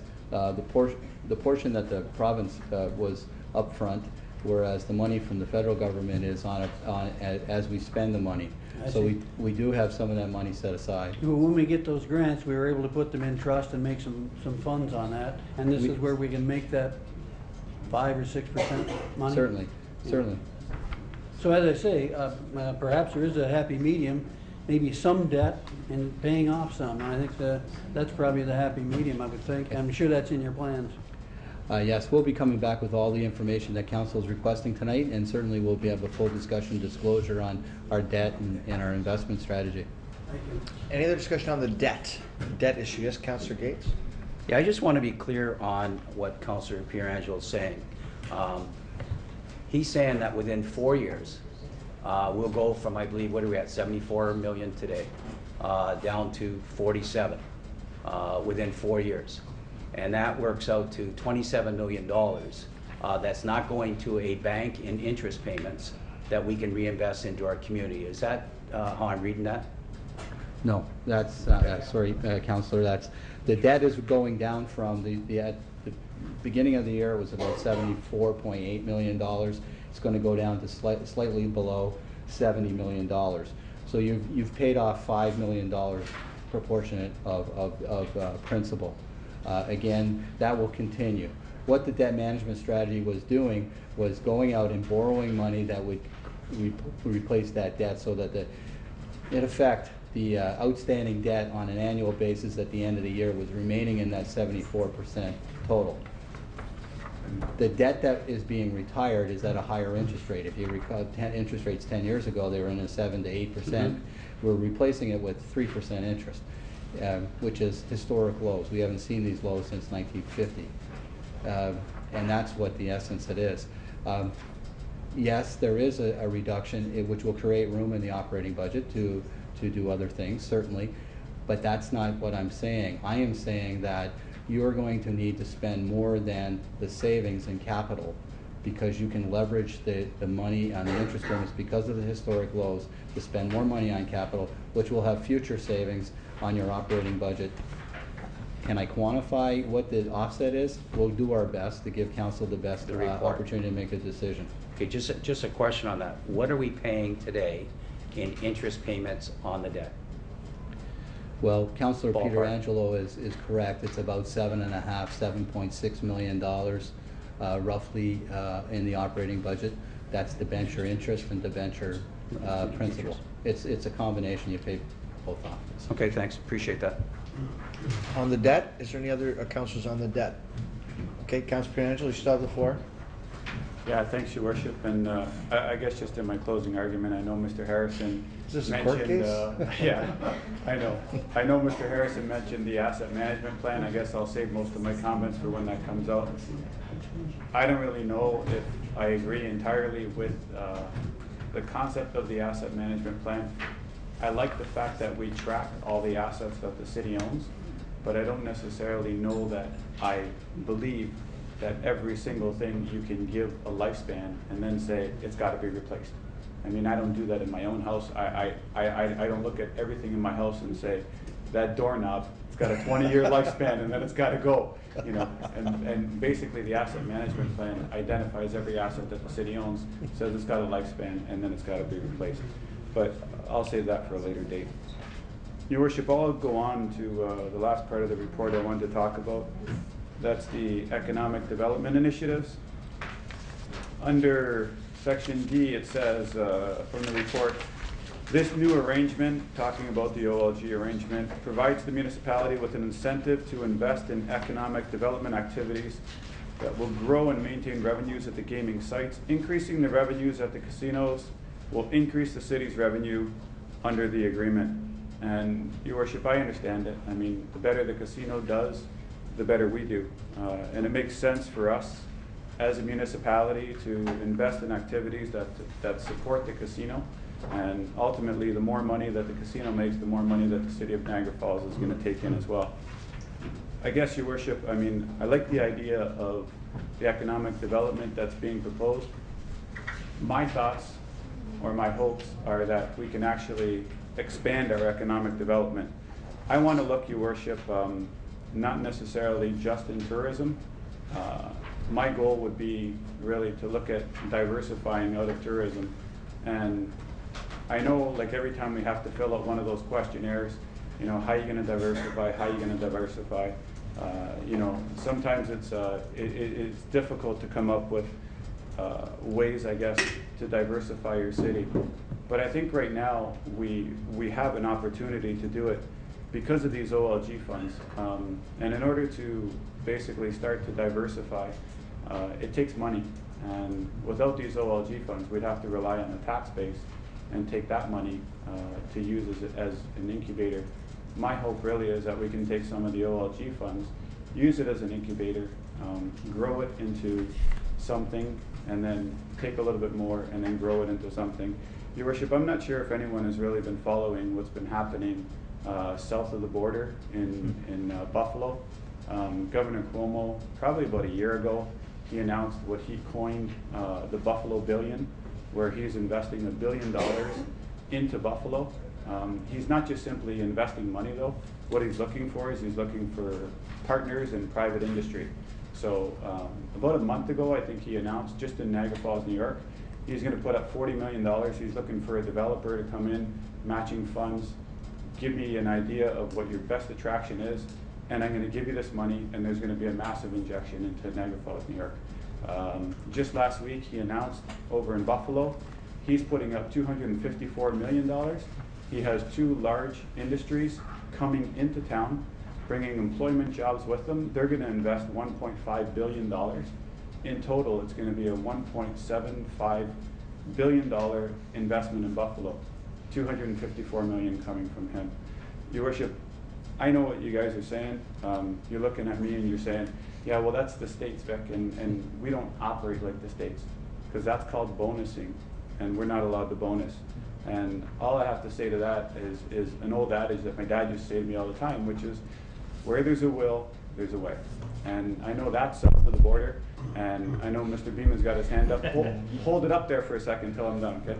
And where there's a will, Your Worship, there's a way. And I really believe that. That's to the south of us. Looking to the north of us, I know I mentioned it at council before, but I just want to give council some updated information. Ripley's Entertainment, just this year, I think in October, opened up the new aquarium, the attraction that they have in Toronto. Beautiful place, $130 million attraction. Reading now from the Globe and Mail, Your Worship, which is a Canada-wide paper. It's talking about the new aquarium in Toronto. And it says, a decade ago, the company had planned an aquarium for the outskirts of Niagara Falls, Ontario, right next to its Great Wolf Lodge family resort. Instead, they wound up answering a call from Canada Lands to develop the Toronto site as an aquarium. I'll say that again. They wound up answering a call. So, Your Worship, when I read this, I mean, it tells me that they were wooed to Toronto. And I mean, you got to ask yourself why, and you can probably come up with 1 million reasons. In fact, you can come up with over 30 million reasons why they went there. And it all had to do with the grant monies that they got for going there. I mean, when you take a look at the deal, the feds invested, I think it was $10 million, the province invested $11 million, and the city of Toronto, through a tax incentive program, invested $12 million under something that they call Imagination, Manufacturing, Innovation, and Technology Program. Imagine that. Imagine that. No, it's okay. I know exactly what it is, Mr. Beeman, and we have the same tools available to us here. And we've in the already city of put them in Niagara place. Falls. I'm sorry? It's exactly the same sort of thing as you've done in your downtown. It's exactly the same sort of thing as your brownfield program. That's what I'm going to get to. Thank you. So, Your Worship, just to give you some figures, I mean, had that aquarium have come to Niagara Falls, we would have been looking at 600 construction jobs. We would have been looking at 300 employment jobs, and we would have been looking at, I guess, a tax base or a tax bill equal to $130 million, which by today's rate, according to Mr. Harrison's figures, would be $5.7 million. That would be their tax bill, of which Niagara Falls would collect about $1.5 million. Really, that's what we lost, Your Worship. And Toronto had the smart idea to invest money to get a return. And I don't say these things really to cast aspersions at our staff, because our staff really, they don't have the tools that Toronto was using to kind of get Ripley's to go there instead of stay here in Niagara Falls. But what I'm saying is that we as a council, we have to give them those tools. And we need to raise the level of economic development. I believe it's really where we should be heading. I think, Your Worship, if we take a small portion of the funds and use it again as an incubator, then we can grow it into something that's greater. I'll say it again, where there's a will, there's a way. I know Mr. Beeman is going to stand up and tell me that it was done through a CIP. We have 3 CIPs, actually 4 now if we include the regional one, already inside of our city. We have the one downtown, we have the one on Main Street. We have a citywide brownfield CIP, which I think is really exciting, because there's other properties that I know of in my mind that we can add into that CIP, and we can use them, Your Worship, to really spur some economic development. So, Your Worship, I think the opportunity to diversify is really upon us, and all I gotta say is let's not miss this opportunity. Fair comments, Councillor. Appreciate that. Thank you. And I too support your ideas of moving the $3 million in operating over from the OLG, as well as shooting for the flatlining our tax increase and eliminating and certainly massively reducing our debt. I think those are great strategies for leaving the city in a better place going forward. Mindful of the fact they're good interest rates, but at the same time, if we can get ourselves to a good situation, I support your comments on that. On that point, Councillor Wayne? Yeah, originally that's what I wanted to speak on, was that point, but I'll reserve my right to speak again after, because I know I'm on the list. I was going to say I applaud Councillor Peter Angelo for his thinking on that $3 million in the operating budget. I wholeheartedly agree, and if he wants to put that in the form of a motion, I would be delighted to second it. Well, I'm sorry, what did you say? I didn't hear. I had a comment over there. Can we maybe see our budget first? Yeah. Well, we can. But that's good. Right now we're having some good discussion around this, and we're going to have some more. So next, I've got Councillor Thompson. Yeah, I had some positive comments to make, but I got to start off with the aquarium situation, which was sabotaged. Thank God I wasn't on the council at that particular time, because that's what happened here. We chased them out of the city.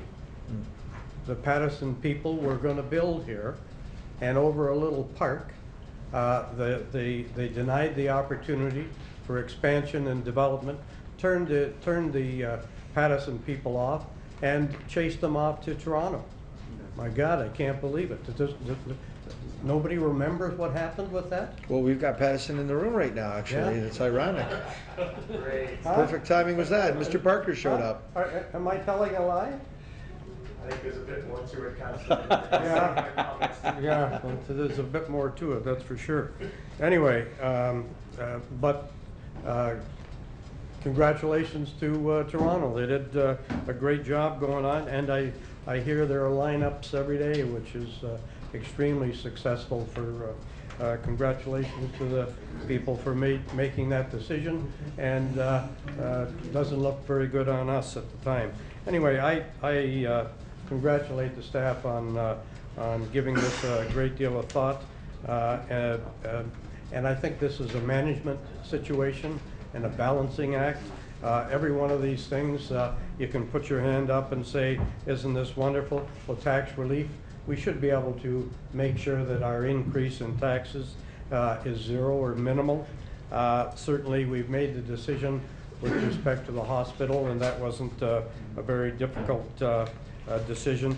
The capital asset management program was put in simply because of our almost $75 million in debt, and we had to do that to make sure that we were going to be able to sustain the operation here. The major issue that certainly debt deferral is something that we'll all work into the picture as we go through the budget, and I think that's appropriate. But the main thing I wanted to talk about was economic development. I think that this has been given a great deal of thought by the staff, and obviously if you put investment into not only tourism, which is what I talk about most of the time, but trying to create jobs and be an asset to people who are attempting to do good things in the community, to create activity and make sure that we have a good tax base and also economic development. But also, where I'm coming from is that we have another opportunity to invest in tourism promotion, and I think that's what we're talking about here as far as investment in advertising. In fact, we had this meeting just in the last week where you know, everybody's looking at the 15, 18, $20 million coming to this city, and how can we make that an asset to create jobs, to grow the tourism plant in the city. And I think this is an excellent opportunity for us to take some of that money, and we can parlay that into additional marketing dollars through the RTO and to the OMTP, which is the Provincial Tourism Group. We're always suffering here in the tourism for proper marketing dollars. We've been shortchanged, in my opinion, at the Regional Tourist Group with $3.2 million. I think with matching funds now it's 4.6. Ottawa, who doesn't attract anywhere near what we do, gets $8 million. So how they work that out, the formula, I'll never know. But I just want to make sure that with the economic development, and I'm so pleased that you recognize that and put that in there, there's an opportunity for a lot of debate, discussion, and opportunity for us to parlay some of these dollars through tourism to the other organizations to bring more people here, to make the casino more successful, and to have more dollars coming to the city as a result of that. So, good report, but I think we've got a long way to go before we come to consensus on where we're going with respect to that. Thank you, Councillor. Councillor Wing? Yes, we've already finalized our capital asset management plan at the airport, and we've had the discussions around the sort of questions Councillor Pietrangelo posed. We know that there will always be adjustments. An asset may have a projected 20-year lifespan, and when you get to about year 18, you study it then and see whether you are just going to get the 20 years, or maybe you can squeeze it out to 25 and you won't need quite as much money quite as soon. So I'm really happy I've got the chance to get a grasp on all that in advance. But I do know the one thing is, it gets a lot harder to hide your head in the sand. If you have a capital asset management plan, you know that cost is coming up because it's already been mapped out for you. But on the positive side, there are big surprises where some big costly asset suddenly fails, or you find out that there's only 2 years left in its lifespan. You have a pretty good idea of what to expect. I noted when I read this that the staff have recommended that the use of this OLG funding in this area is a priority. And I think we really need to be aware that we're looking at some pretty big price tags in the coming years to replace some of the assets we own. When you have a capital asset management plan, you know what's coming down the pipe towards you in terms of required investments to manage your assets. In terms of economic development initiatives, I agree that we've got to diversify our economy. And when I look at economic development, I think the first step is to determine what your strengths are. What is it? You know, it's sort of a SWOT analysis. But what are your strengths? And when I look at Niagara Falls, one of the things I see is the hinterland around us, and the terroir that we're becoming known for, our grapes and our other agricultural products. And I think that's something really unique. You know, only 0.5% of all the land in Canada is arable, and we've got microclimates here. Like we've got, you know, there's only us in the Annapolis Valley and the Okanagan in BC. We can do all kinds of things in this area that can't be done in the rest of Canada. And I look at that, and I think what we want again are manufacturing jobs, and manufacturing jobs are value-added sort of processes, and we can take this agricultural specialty that we have and do value added with that. And you know, we have the advantage of being close to where things are growing, close to the border, close to all kinds of infrastructure. So that's where I see an opportunity that probably hasn't been explored enough. But in terms of how to invest or what kind of incentives to come up with, Gateway Economic Zone. That's something else that we have that's really special, really unique. There's been a lot of talk about it, there's been some study, but it hasn't been promoted enough yet. I think we're still getting a handle on what it's all about, but if we're going to put money into economic development, growing that economic, the Gateway Economic Zone is the way to go, I think, because that's something that's been handed to us that we really haven't used, and we need to start. Yeah, I'd agree with that too. The Gateway Economic Zone, specifically the corridor between Niagara Falls and Fort Erie along the QEW. And our big challenge right now is dealing with the Ministry of the Environment with the wetlands. How they've sterilized a lot of areas. So we're on that. CAO and Economic Development, Serge Felicetti and myself have been meeting with senior provincial officials to deal with this, because it's the challenge, but you're right. It's also the opportunity. So it's a great point. Next up, Councillor Morocco, then Maves. Geez, I almost had a class there and all that time. No, it was great, great discussions around the table, I have to say. A lot of great ideas, and I have to say, unfortunately, it's only $20 million we're talking about. I think we've already spent it about 10 times or over. But you know, maybe we can look at getting more. However, I do believe that when we signed the contract for the OLG back whenever, we did come forward and ask staff to provide us with a list of infrastructure priorities. I have not yet seen that. Maybe I missed it. If I did, I missed it. Dean's shaking his head. I know there's this, and there's another list of other things. We did pass a few things that was $2 million and a short little bit that came back. But I thought that we were going to get a big picture. We could add this into it as well so that we could actually see really what it is that we're looking at. I mean, everyone's got some great ideas and they're very passionate about where they want to invest the dollars. And I think that you know, economic development is another one as well. But I really like to see the list of priorities. And also, we talk about creating new jobs. I think what's really more important is saving the jobs that are already here. We need to work with the factories, and if there's any way possible, I think we had a roundtable discussion one day a week ago with some people and said, you know, if you actually took 2 cents off of the factory's electricity bill, they would probably be able to hire another 100 people.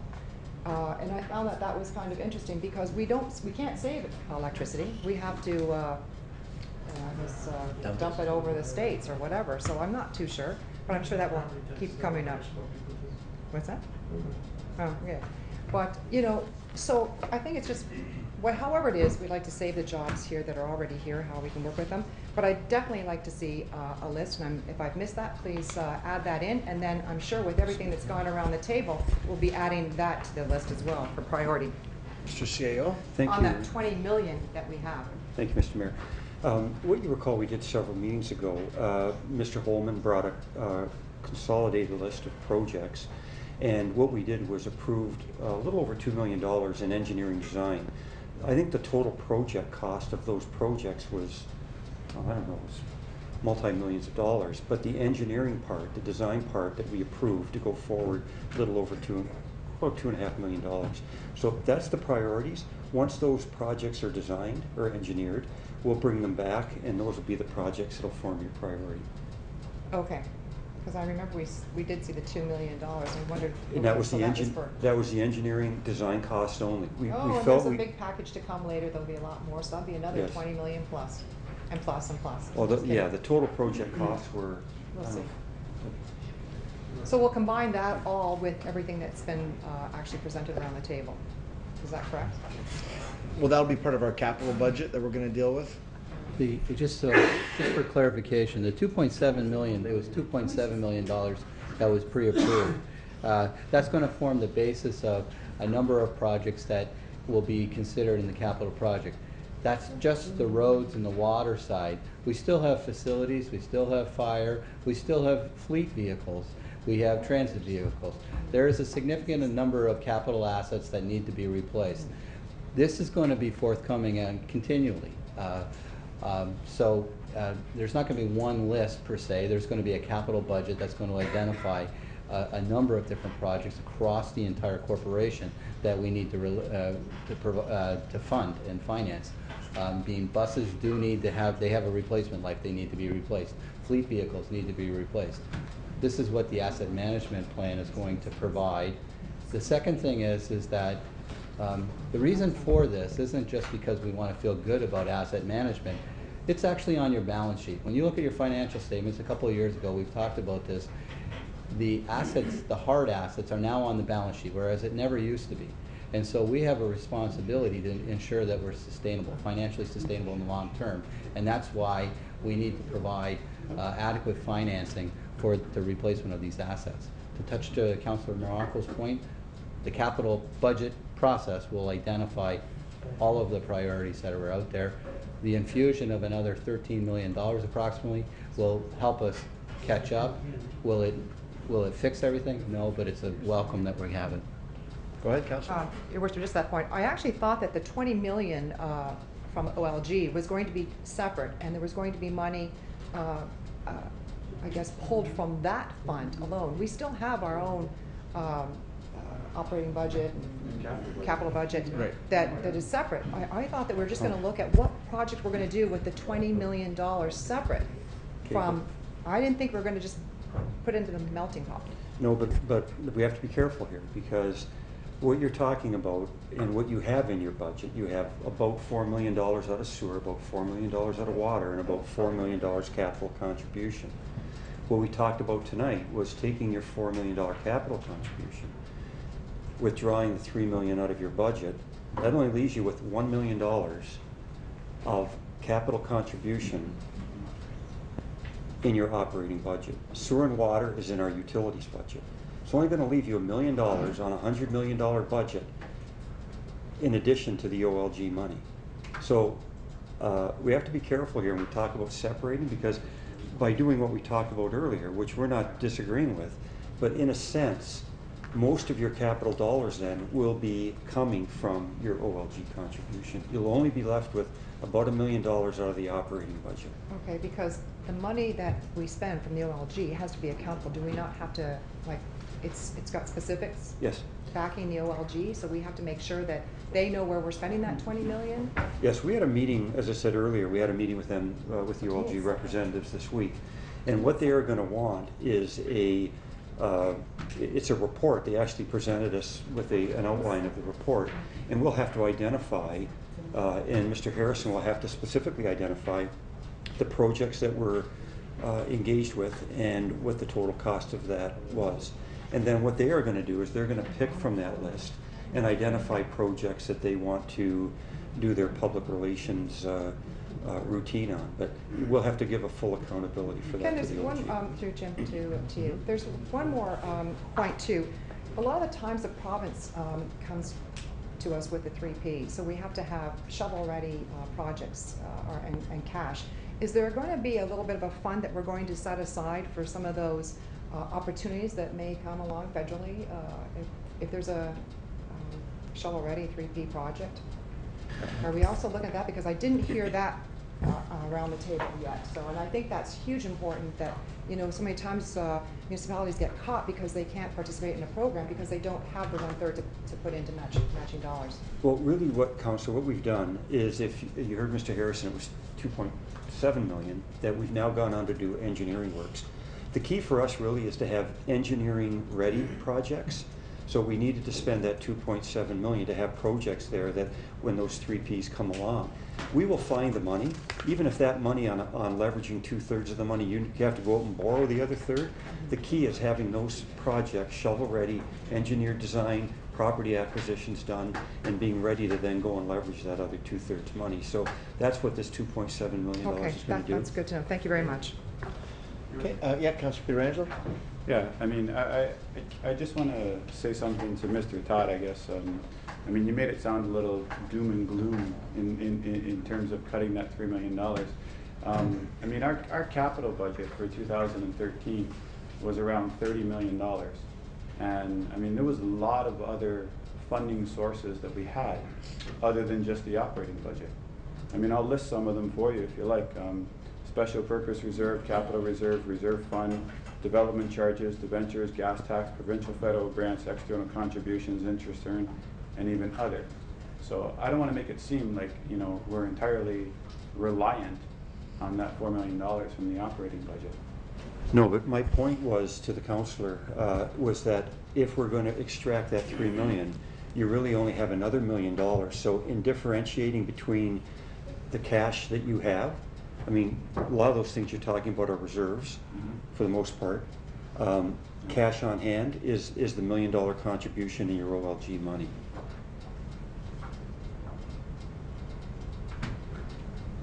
Your Worship, reserves made up almost $2 million of the $24 million. So most of it didn't come from reserves. Debt and reserves? I mean, we had a contribution of... Debt made up 3.3, Your Worship. I can just jump in. I mean, the transfers from operating in our capital budget was $12 million, which is the 444. What I think the CAO is indicating is it's a shuffling of the deck, in the sense that by transferring it, that number is going to go down to $9 million, and the OLG funds will be used to offset that. That's really what's happening there.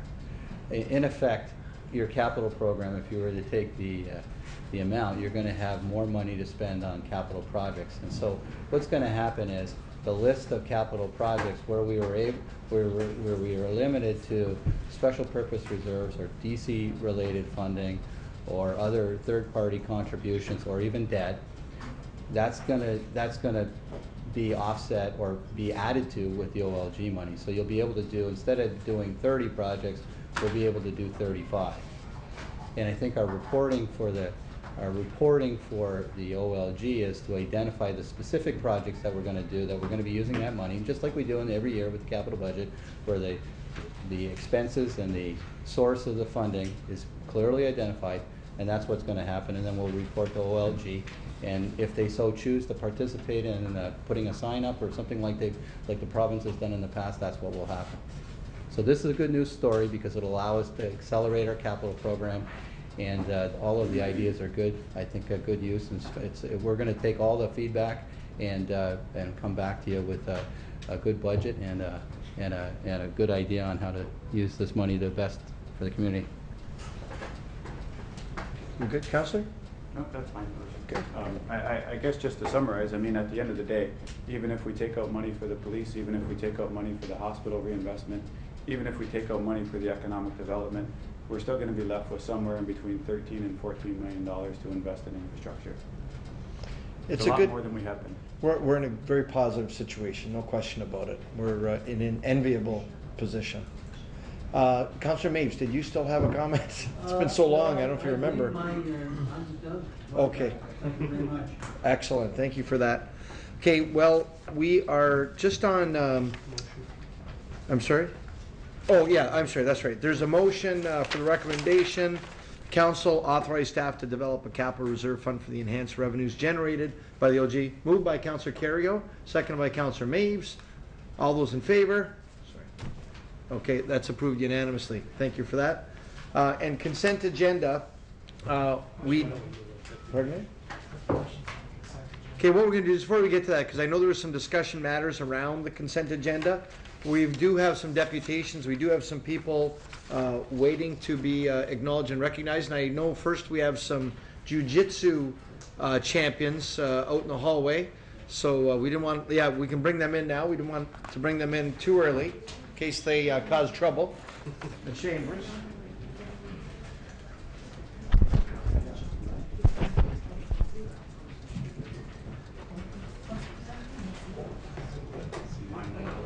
What's that?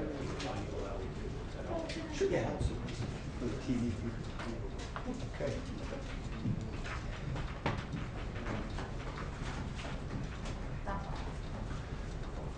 Now, I know we've got some jiu-jitsu champions, and I hope I can call you all forward.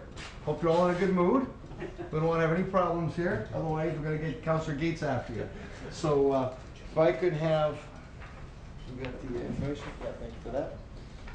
And I will read, but I'd like these gentlemen to come forward first. So I've got Mike Pisano, Ken Bridgman, and John Blaz. If I can get you, there's a little gateway there, or you can do like a backflip kind of move over the top, whatever's easier. And throw a star at me and pin that to the wall, right? So, or is that too much TV? Am I watching? Yeah, come forward, gentlemen. Welcome. Nice to meet you. Nice to meet you too. Yeah, nice to see you. Good. And I'm going to read a little bit of a bio on these gentlemen who are representing Niagara quite well. 3 Niagara Falls residents competed in the 2013 World Sports Jiu-Jitsu Championships in England this past October, bringing home 5 silver medals. The 3 competitors representing Canada, you can give us a hi-ya, from Niagara. Kokan Jiu-Jitsu, our sensei Michael Pisano. I didn't hear hi-ya. Sensei Ken Bridgman. And Sensei John Belaz. And now, John, you represent a different jiu-jitsu, Seikan Jiu-Jitsu? Yes, I'm from Seikan Jiu-Jitsu from St. Catharines. Okay, gotcha. Sports jiu-jitsu is a style of fighting that combines striking, grappling, and submissions, but does not allow intentional knockouts. I assume they happen from time to time by accident? I know they lean into the punch, right? That's what I understand. Walked into it. Yeah, they walk into it, exactly. Points are awarded to fighters for strikes, throws, and matches are decided by total point or submission. Each country in the tournament fielded a 5-man team comprising of 1 fighter from each weight class, and countries fought in a best 3 out of 5 match format. Team Canada beat teams from the US, Switzerland, Australia before losing to England in the gold medal match. John from Seikan Jiu-Jitsu was the light heavyweight fighter. Right, John. Mike was the heavyweight fighter for the team as well as the team's assistant coach. And in the individual fighting divisions, both Mike and John ended up finishing in 5th place after pulling out of the quarterfinals with injuries.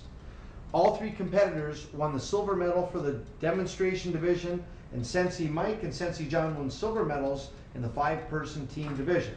As well as fighting, the trio won silver medals as part of the Canadian Self-Defense demonstration team. This is Sensei John Belaz and Sensei Ken Bridgman's first time competing in the World Championships.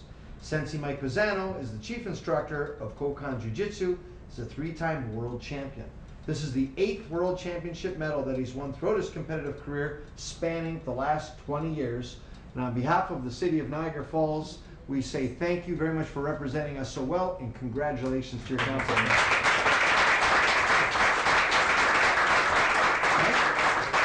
Congratulations. On behalf of the city, to recognize your accomplishments, Sensei Ken Bridgman. All that good. Don't lean in. Yeah, exactly. What's that? Don't lean in, Mr. You challenged me. That would have been an unintentional knockout, right? And Sensei John Belaz. Thank you, Mayor. Congratulations. You've made us all very proud, and if there's any counselors here that you want to show us a demonstration, you just let us know, okay? But anyway, on behalf of the City of Niagara Falls, we say thank you and congratulations. Thank you, sir. Would you like to say anything? I'd like to say yes, something. please. Why don't you say something toward the cameras a little bit if you Sure. can? Yeah.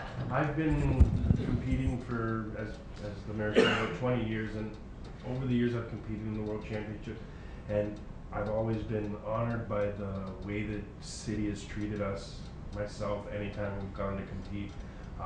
It's been a joy to represent Niagara Falls, Ontario, Canada, and thank you very much for this honor. Thank you. Very good. Thanks.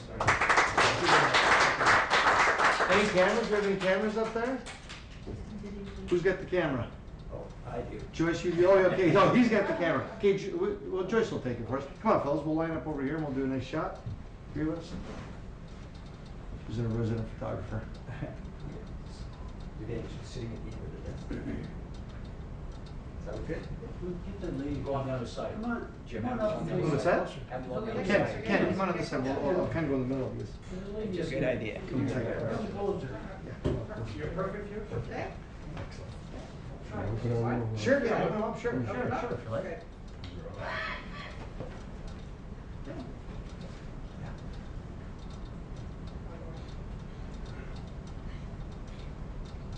Okay.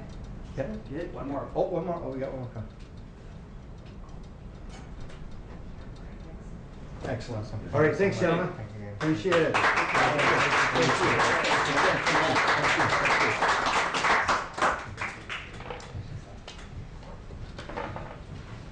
Now, next up, we have one more bit of recognition, and I'd welcome Shane Benvenuto, Larry Vaughn, and Tim Parker. If you'd please join us out here in the council round.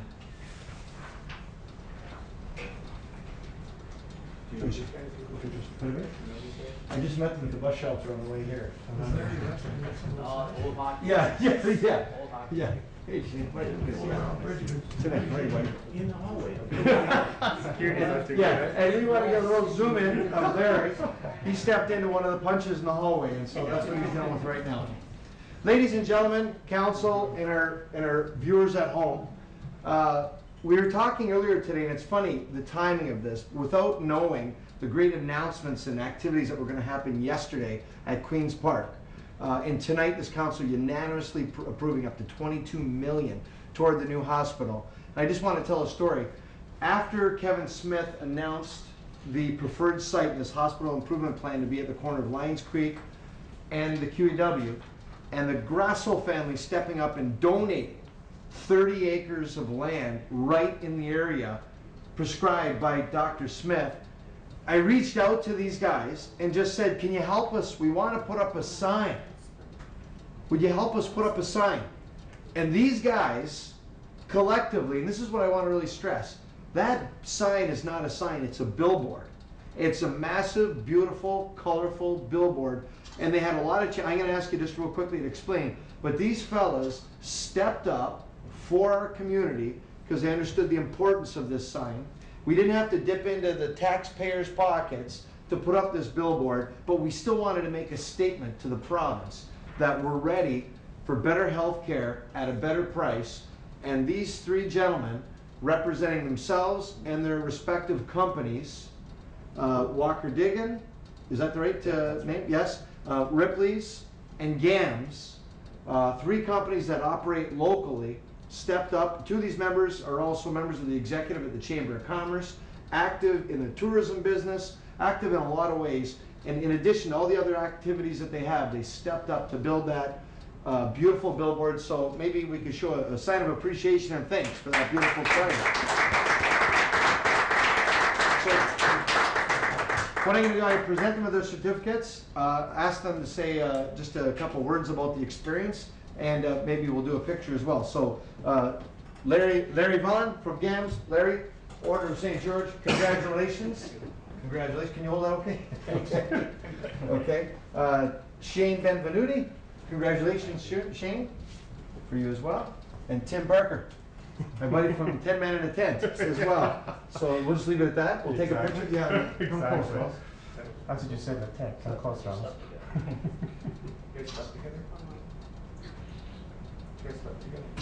Who slept? We don't have time to sleep.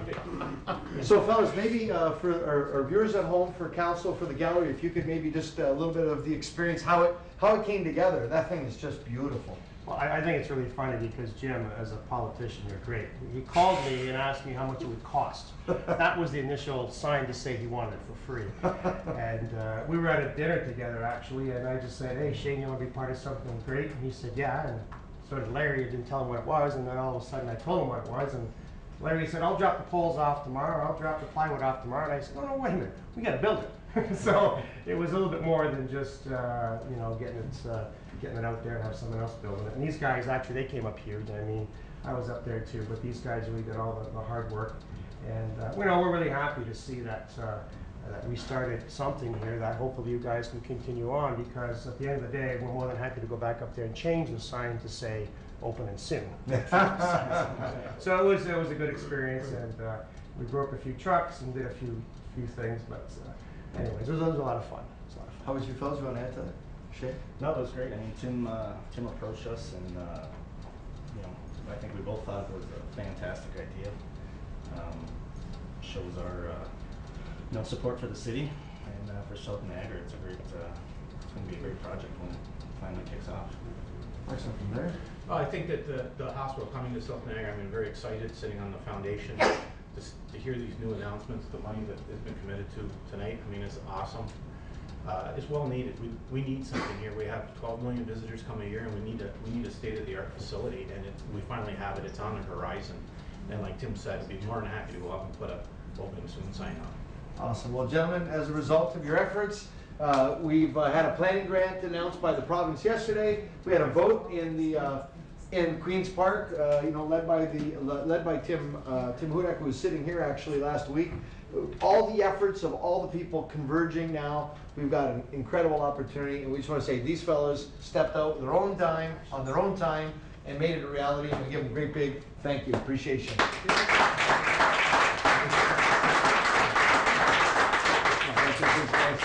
Okay,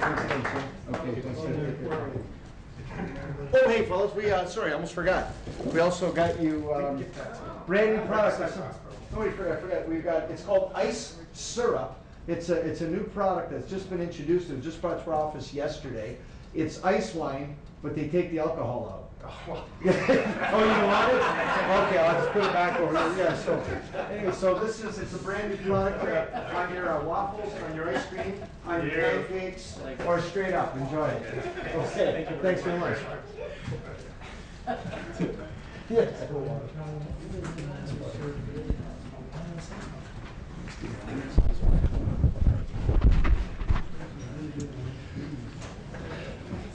All right, so moving back to deputations, we've already approved the last one. Pardon me? I'm sorry, the consent agenda. What's the, well, yes, Councillor Carrier? Oh. I just have a question on, or a comment on 201350, but I'll move the consent agenda. Okay, so moved by Councillor Carrier, second by Councillor Iannoni, that we moved. Did you want to pull the one, Councillor Carrier? I don't need to pull it. Oh, you don't need to? Okay. Councillor Gates, are you pulling something? I'd like to pull 2013-167. Which one's that? 2013. Next week's agenda. Oh, I'm sorry, I apologize. CD 2013-08. Okay. 2014 council schedule. Uh-huh. And PVD 2013-72. Okay. All right. Want me to speak on? Just those. No, we'll move the rest, and then we'll. And you don't need to pull yours, Councillor Carrier? No. Okay, let's pull it and we can talk about it. Yeah, which one was it? 201350, investment policy handout. Oh, the handout, right. Okay, and that is Carrier. Okay, if there's no other to be pulled, then we'll call the remainder of the consent agenda. Yes, Councillor? No? We'll call the rest of the consent agenda. All those in favor? Yeah, there's a few. Okay, so we'll start off. Number one is council schedule. Councillor Gates, CD 2013-08.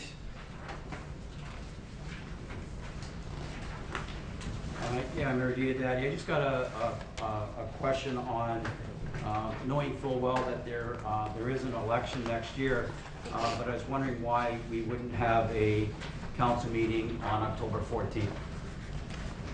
We'll ask the clerk. Because there's an election next year. So is that the election because it's like, I think it's the 27th or something, what's the date? So I picked that up. I mean, traditionally, we try not to have a council meeting too close to the voting day. Part of it's optics. I mean, you're out campaigning, there's other people running for your seats. It's a little bit of a break as well for the clerk's office, who obviously are fully involved in the election process. Okay, and that's why I asked the question. Yep, fair question. Okay, and then the second one, I just want to make it on record that I'm voting no for it. For the official plan amendment? Yep. Okay. Okay. So did you want to move the council schedule then, Councillor Yeah, that's Gates? fine. Okay, so moved by Councillor Gates, seconded by Councillor Maves. If you want to put one in on the 24th. We already did that this year. We'll call the vote. All those in favor? Okay, that's approved, sorry. Councillor Carrio, F 2013-50, investment policy. Thank you, Worship. I just wanted to thank Mr. Harrison for this report. It's been a fairly long time coming. This is one of those things, Your Worship, where we seem to, from week to week, talk about having other contractors, giving them the ability to hire our local people. Your Worship, I look at this one as the same thing. There are some local financial institutions in our municipality that have not been able to bid on our business. And this will give them the opportunity to bid on some of the business that the city has in short-term investments, particularly the small credit unions and the larger credit unions, of which, Your Worship, most of them invest any of the money that the city would put into their branches on a short-term investment, would invest that money back tenfold into our community, and specifically into the industry where the large scheduled banks are not that interested in investing, and that's in our tourism sector. Most of the large banks do not invest in mortgages in our tourist sector, but the credit unions do. So I'm glad to see this has come forward, and I'm glad to move it, Your Worship. And I know Councillor Gates has been an advocate of this as well for a long time. Okay, so we'll move the report then. Seconded by Councillor Thompson. Any discussion? Yes, Councillor Gates? Yeah, Councillor Carrio is right on the money. I think when I got on council, this was one of the ones that didn't make a lot of sense to me, particularly with the credit unions who put, for every dollar they invest, they put 4 back into the community. We knew that the credit unions in the area were supporting the tourist sector probably more than the big banks in the area for a number of reasons that I can't really say at council, but there was a number of reasons behind it. So I'm certainly glad that this has come forward.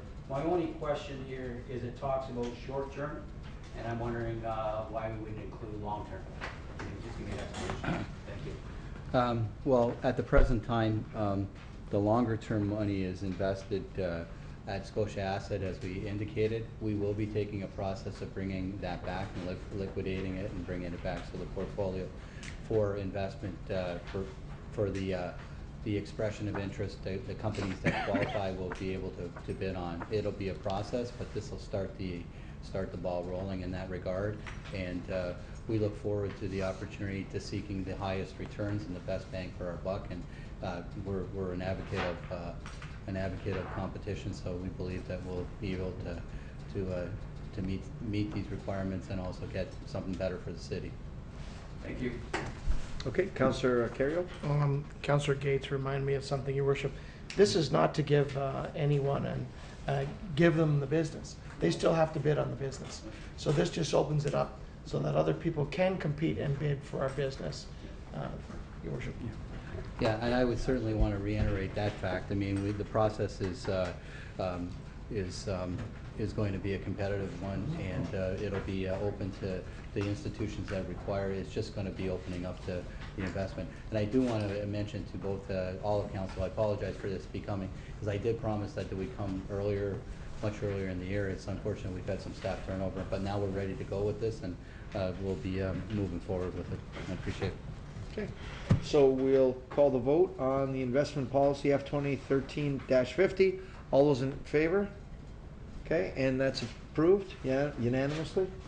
And lastly, official plan amendment. That's PBD 2013-72.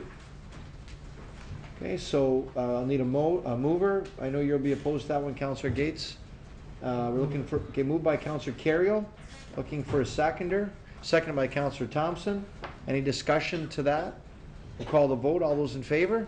Okay, and that's with one opposed being Councillor Gates.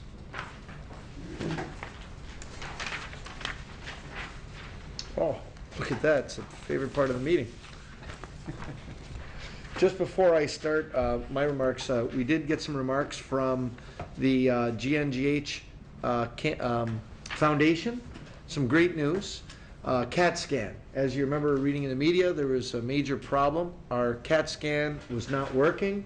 A lot of people waiting, and real terrible situation. I had to bring in a temporary portable CAT scan unit out front of the hospital in a tractor trailer until we could get up and running with our fundraising. Led by some great community donors, including, of course, I got a kick out of this, the Katz family donating to the CAT scan. Former and current McDonald owners in town stepped up in a very large way. You desperately have to have a CAT scan. You can't go without it. It's vital to the community. $2 million is what they had to raise on very short notice. $2 million. And as usual, people in Niagara Falls responded quickly, and they responded generously. And now I'm happy to let you know that we have the #1 top CAT scan in all of Canada right here in Niagara Falls. The very best CAT scan. The newest is right here in town. So not only was the money raised for the CAT scan, but the goal was exceeded, allowing the GNGH to purchase other vital equipment, including 14 OR beds and a stress test treadmill. Congratulations. Thank you to everyone who supported the campaign. Thank you to Janie Palmer for all of her involvement. Truly an amazing feat that this community does. People always talk about tough times, but Niagara Falls has got a lot of tough people, and copies of the Monitor are available just to keep you tuned into what's happening at the hospital. So congratulations to everyone in regard to the CAT scan unit. Reminder to everyone that follows council that we start our meetings at 5 p.m. on Tuesdays. Our next meeting and our last meeting of the year will be Tuesday, December the 10th. So mark it on your calendar, 5 p.m. Starting off with obituaries. Jean Thomas, stepmother of Laura Potalivo and mother of Sue Thomas Clapp, who both work in our finance department at City Hall. We offer our condolences on behalf of council, and as well to Councillor Pietrangelo on the loss of his uncle Joe Pietrangelo. What's happened? We had grand opening of Casada Burritos and Tacos at the Town and Country Plaza. I was joined by Councillors Pietrangelo and Morocco. We had our Santa Claus parade, and by all accounts it was the best attended in the history of the city. The weather was outstanding. They were 8 deep the entire length of the parade. It was just incredible. Accompanying myself and my family as well were Councillors Maves, Gates, Morocco, Iannoni, and of course Councillor Pietrangelo and his kids. So, and he didn't lose any of his kids in the parade. It was close, but he didn't actually lose any. That was great. They were with you the whole time. Yeah, I want some babysitting fees for that. You know, it's not that easy. Also, I attended the Let Them Shine fashion show hosted by Stiletto Model and Talent Management for Wellsprings, Niagara. Congratulations for a successful event. The grand opening of Joy Vintage Emporium on Victoria Avenue across from St. Pat's took place this past week, and I was joined by Councillor Pietrangelo there as well. Niagara Regional Police Headquarter groundbreaking took place last week. Very exciting. We'll be building the new headquarters for the Niagara region right here in Niagara Falls, right on the 420. High visibility by the OPP station, sending a real clear message to tourists that we're a policed and safe community, and to the bad people that we're a police and safe community. And joining me that day was Councillor Thompson. Grand opening of M&G Sandwich Shop on Main Street took place, and of course Councillor Pietrangelo was there because it was a food opening where he likes to join me at all those types of places. Whoa! And he didn't even eat. Rookies Rooftop Camp Out. Our Niagara Falls Fire Department rookies, they took to the Zares rooftop to raise money for muscular dystrophy. And I have to tell you, the CAO and myself met them there on Friday. It was cold, it was wet, and it was miserable. It was not a great night to be up on a roof of a building. These gentlemen did a great job. They raised well over $9,000 for muscular dystrophy, so we're very proud of our firefighters. The very first walk and talk with the mayor took place this past Saturday, and thanks to those who attended. The next one will be when the weather gets a little nicer and or it may be an indoor event at the track at the McBain Center. It was very cold that day. Councilor Thompson, you wanted to? Send a thank you note out to Paisley and Bill for coming out. Yeah, thank you note to Paisley and Bill for doubling my attendance, for being there. Today we had our emergency exercise at Station 1 on Morrison. Our Emergency Operations Center, for those of you that are not aware, is at the Morrison Street Fire Station, where we've got diesel backup generators. We converge with EMS, with our fire department, with the police, and with our senior staff, and we work together with Lincoln and the region, and collectively we did a mock disaster. In this case, ironically, we did a snowstorm with a major accident out on the QEW toward Fort Erie, and of course it was snowing today, so it was kind of appropriate type of mock disaster. The event was very successful. The good news, the outcome out of this collaborative effort is, in the event that we actually do have a disaster, we're prepared and we're in a good place, and no one's going through this for the first time. And I have to say the staff all treated this very seriously and did a very good job, and led again by our fire department. Thank you to council members who've represented the city at community events. Councilor, where did he go? Well, then we're just going to leave it on the screen until he gets here. Looks like the Grinch. Yeah, yes, he does, doesn't he? And when he gets in, maybe we can all welcome him with a nice, well, there he was running the last leg. Now, it's not, I want to be clear, this is not a marathon, this is the 5K. What's it called, the gingerbread run or the candy cane? The candy cane race, I'm sorry. So, anyway, there's Councilor Pietrangelo. He not only did he run in the candy cane 5K race for the Winter Festival of Lights, he brought greetings as a member of council. So there he was just finishing it, and there he was when he was all done. And he said no problem at all. He was ready to do another 5K.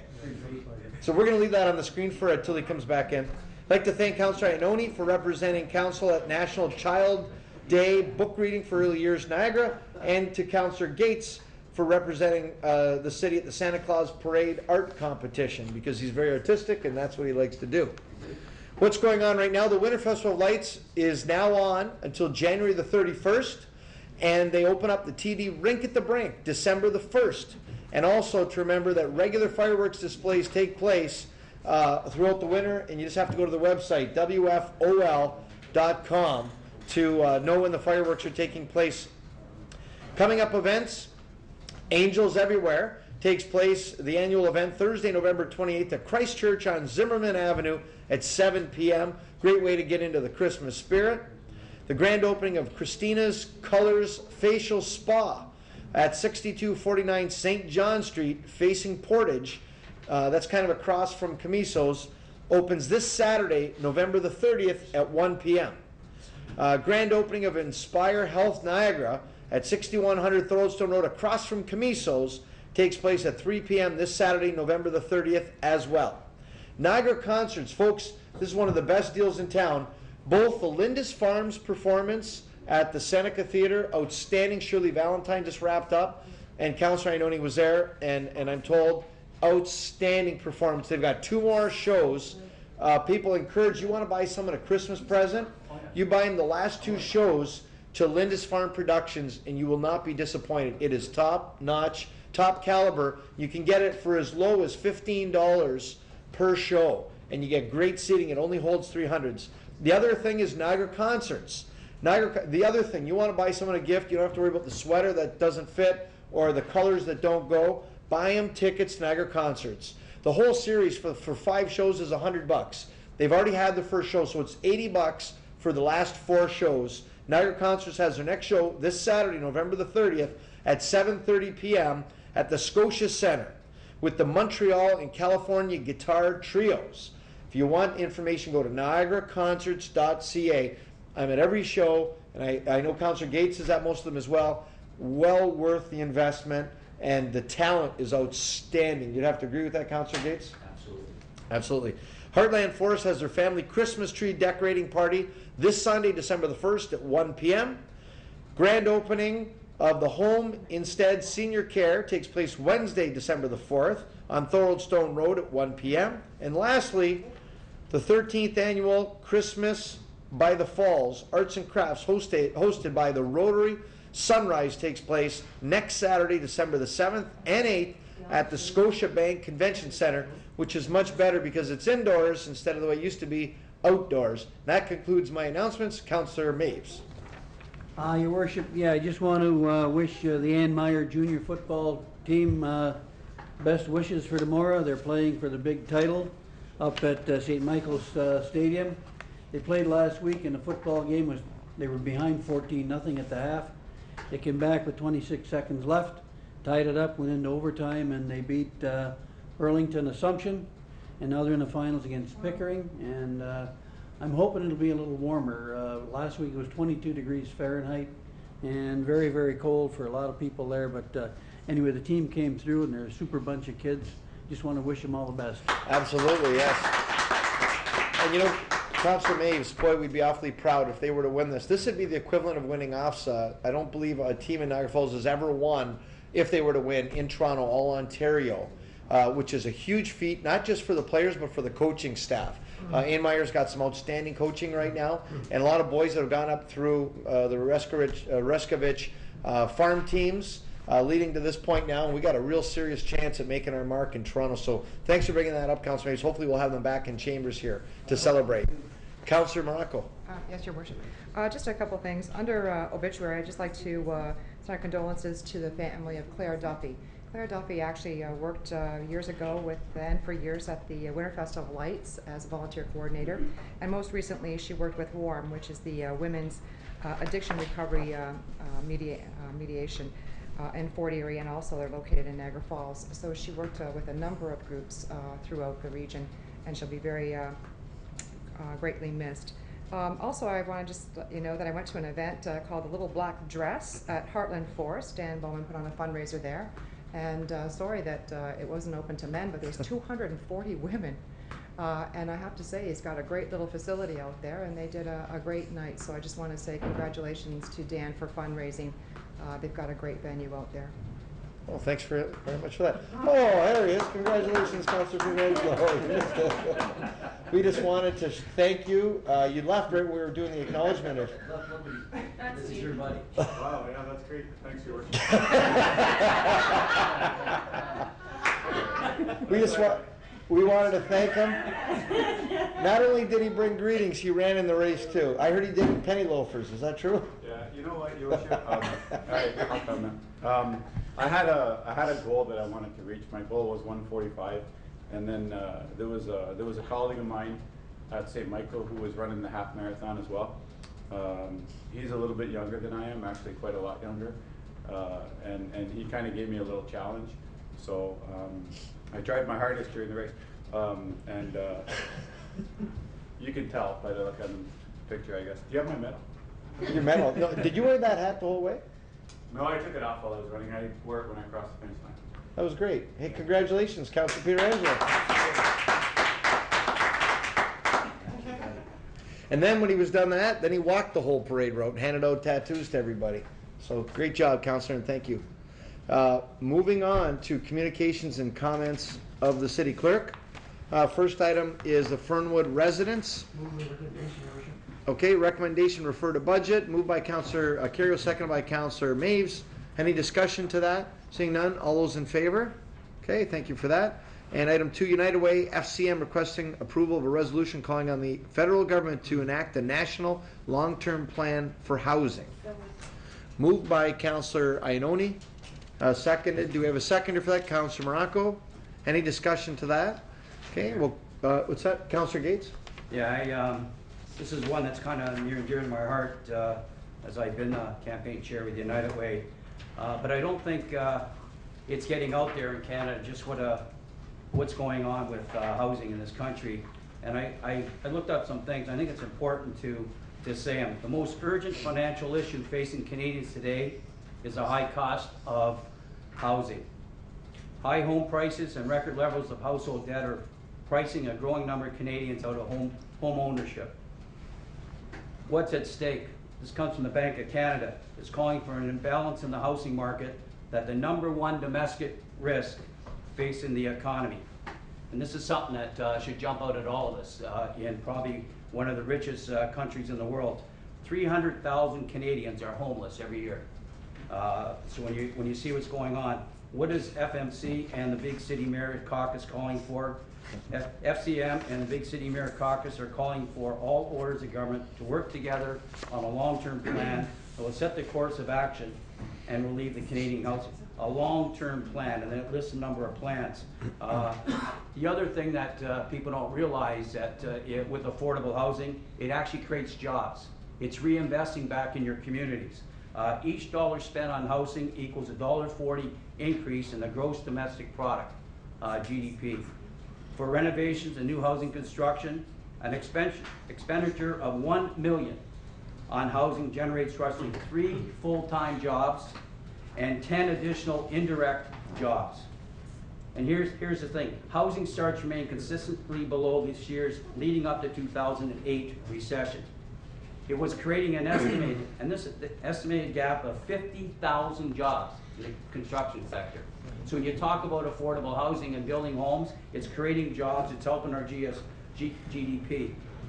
The average home price in Canada is up 63% since 2000, yet compared to a 13% increase in the median after-tax income for the average household.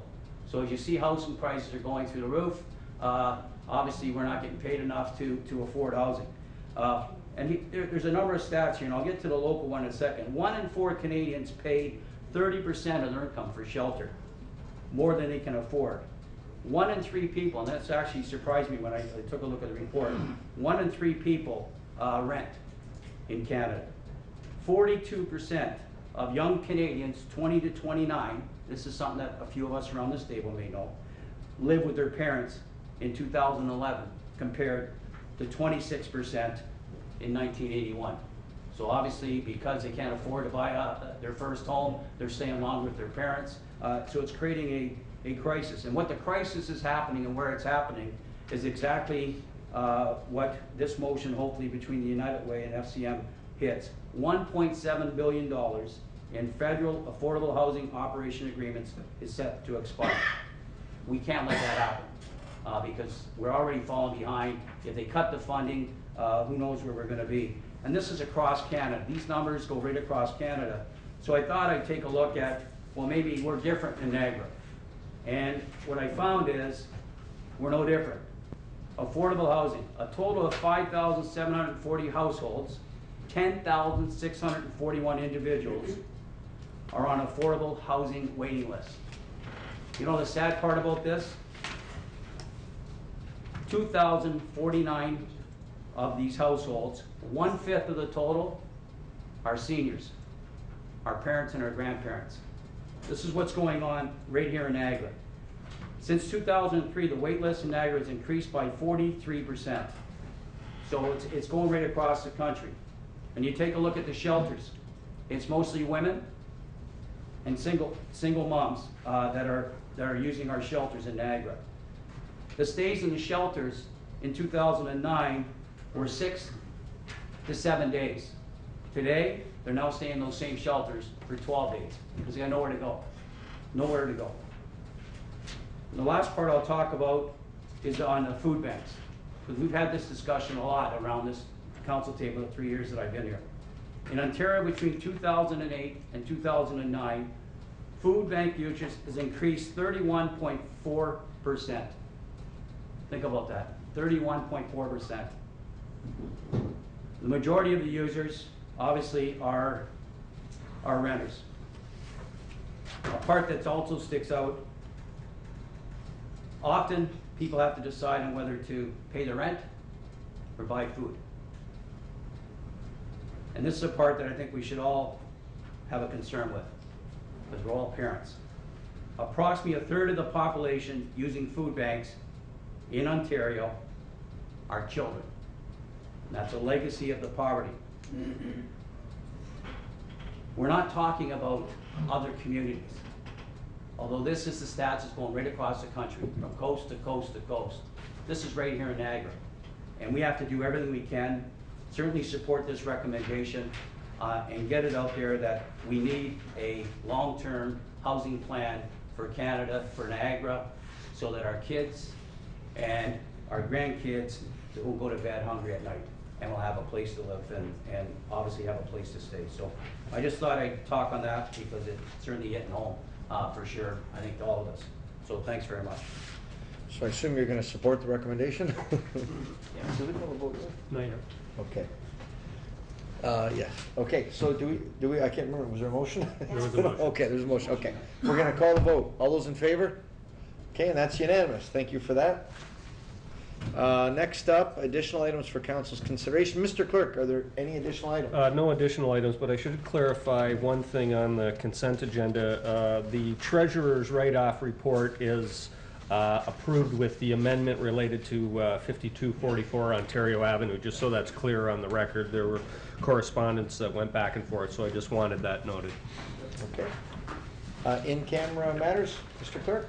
Yeah, property matter related to what's known as Part 4 on Reference Plan 59R-13223, or known as Union Avenue, and that the city convey Part 1 to a numbered company also known as Radice Sandstone Grill House and Lounge for $24,000, that the city convey Part 2 to St. Paul's Evangelical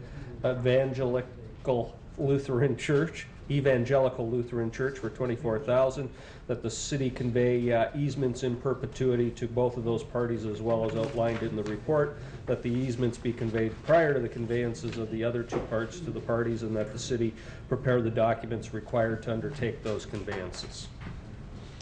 Okay, we need a motion to accept the, moved by Councillor Pietrangelo, second by Councillor Carrio, that we approve the minutes from the in-camera.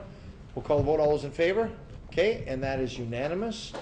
And now we move on to the bylaws. Introduce the bylaws and be given a first reading. Moved by Councillor Pietrangelo, second by Councillor Carrio, that the bylaws be given a first reading. Call the vote. All those in favor? Okay, and that's unanimous. Well, I think Councillor Gates was opposed to 213-167. Is that still there? Yeah. Sorry, I was writing Okay, with Councillor Gates being opposed? Okay. Okay, so bylaws 2013-166 to 2013-175 read a first time. Okay. Councillor Pietrangelo moves the bylaws for second and third reading, seconded by Councillor Maves. All those in favor? Okay, and that's approved unanimously.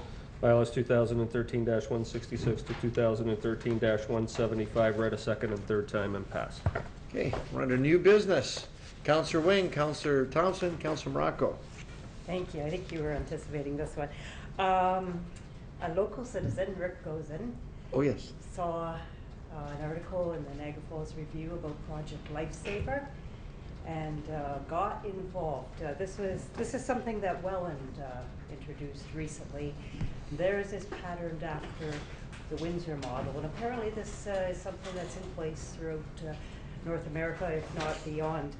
And what it is, it's for people who wander, people with Alzheimer's and other dementias, brain injuries, autism, and it involves the person wearing a special bracelet, that's sort of a wristwatch. And there's a team of volunteers who come out and change the battery monthly, and the family of the wearer bears the cost of purchasing the bracelet.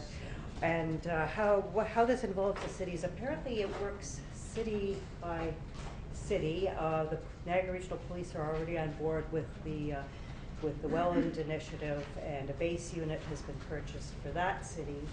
It's $7,000 for a base unit, and you know, it's not really a lot in the grand scheme of things as far as municipalities' budget goes. So I'd like to see us refer this purchase to the budget deliberations and get a staff report on it, because I can tell you about it, but I'm not an expert on it.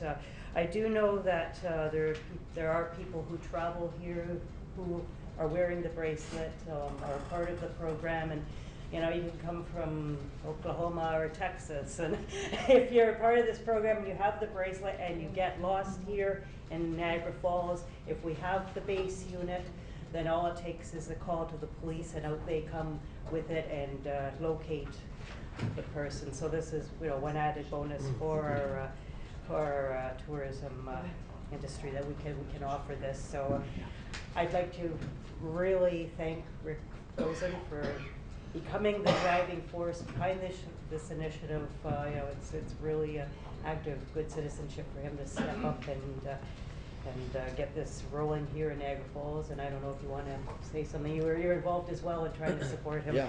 Well, and we were in the meeting as well, and he brought this idea forward. It's a great idea. So if someone has dementia and they wander off, you know, they spend an awful lot of police resources trying to find them.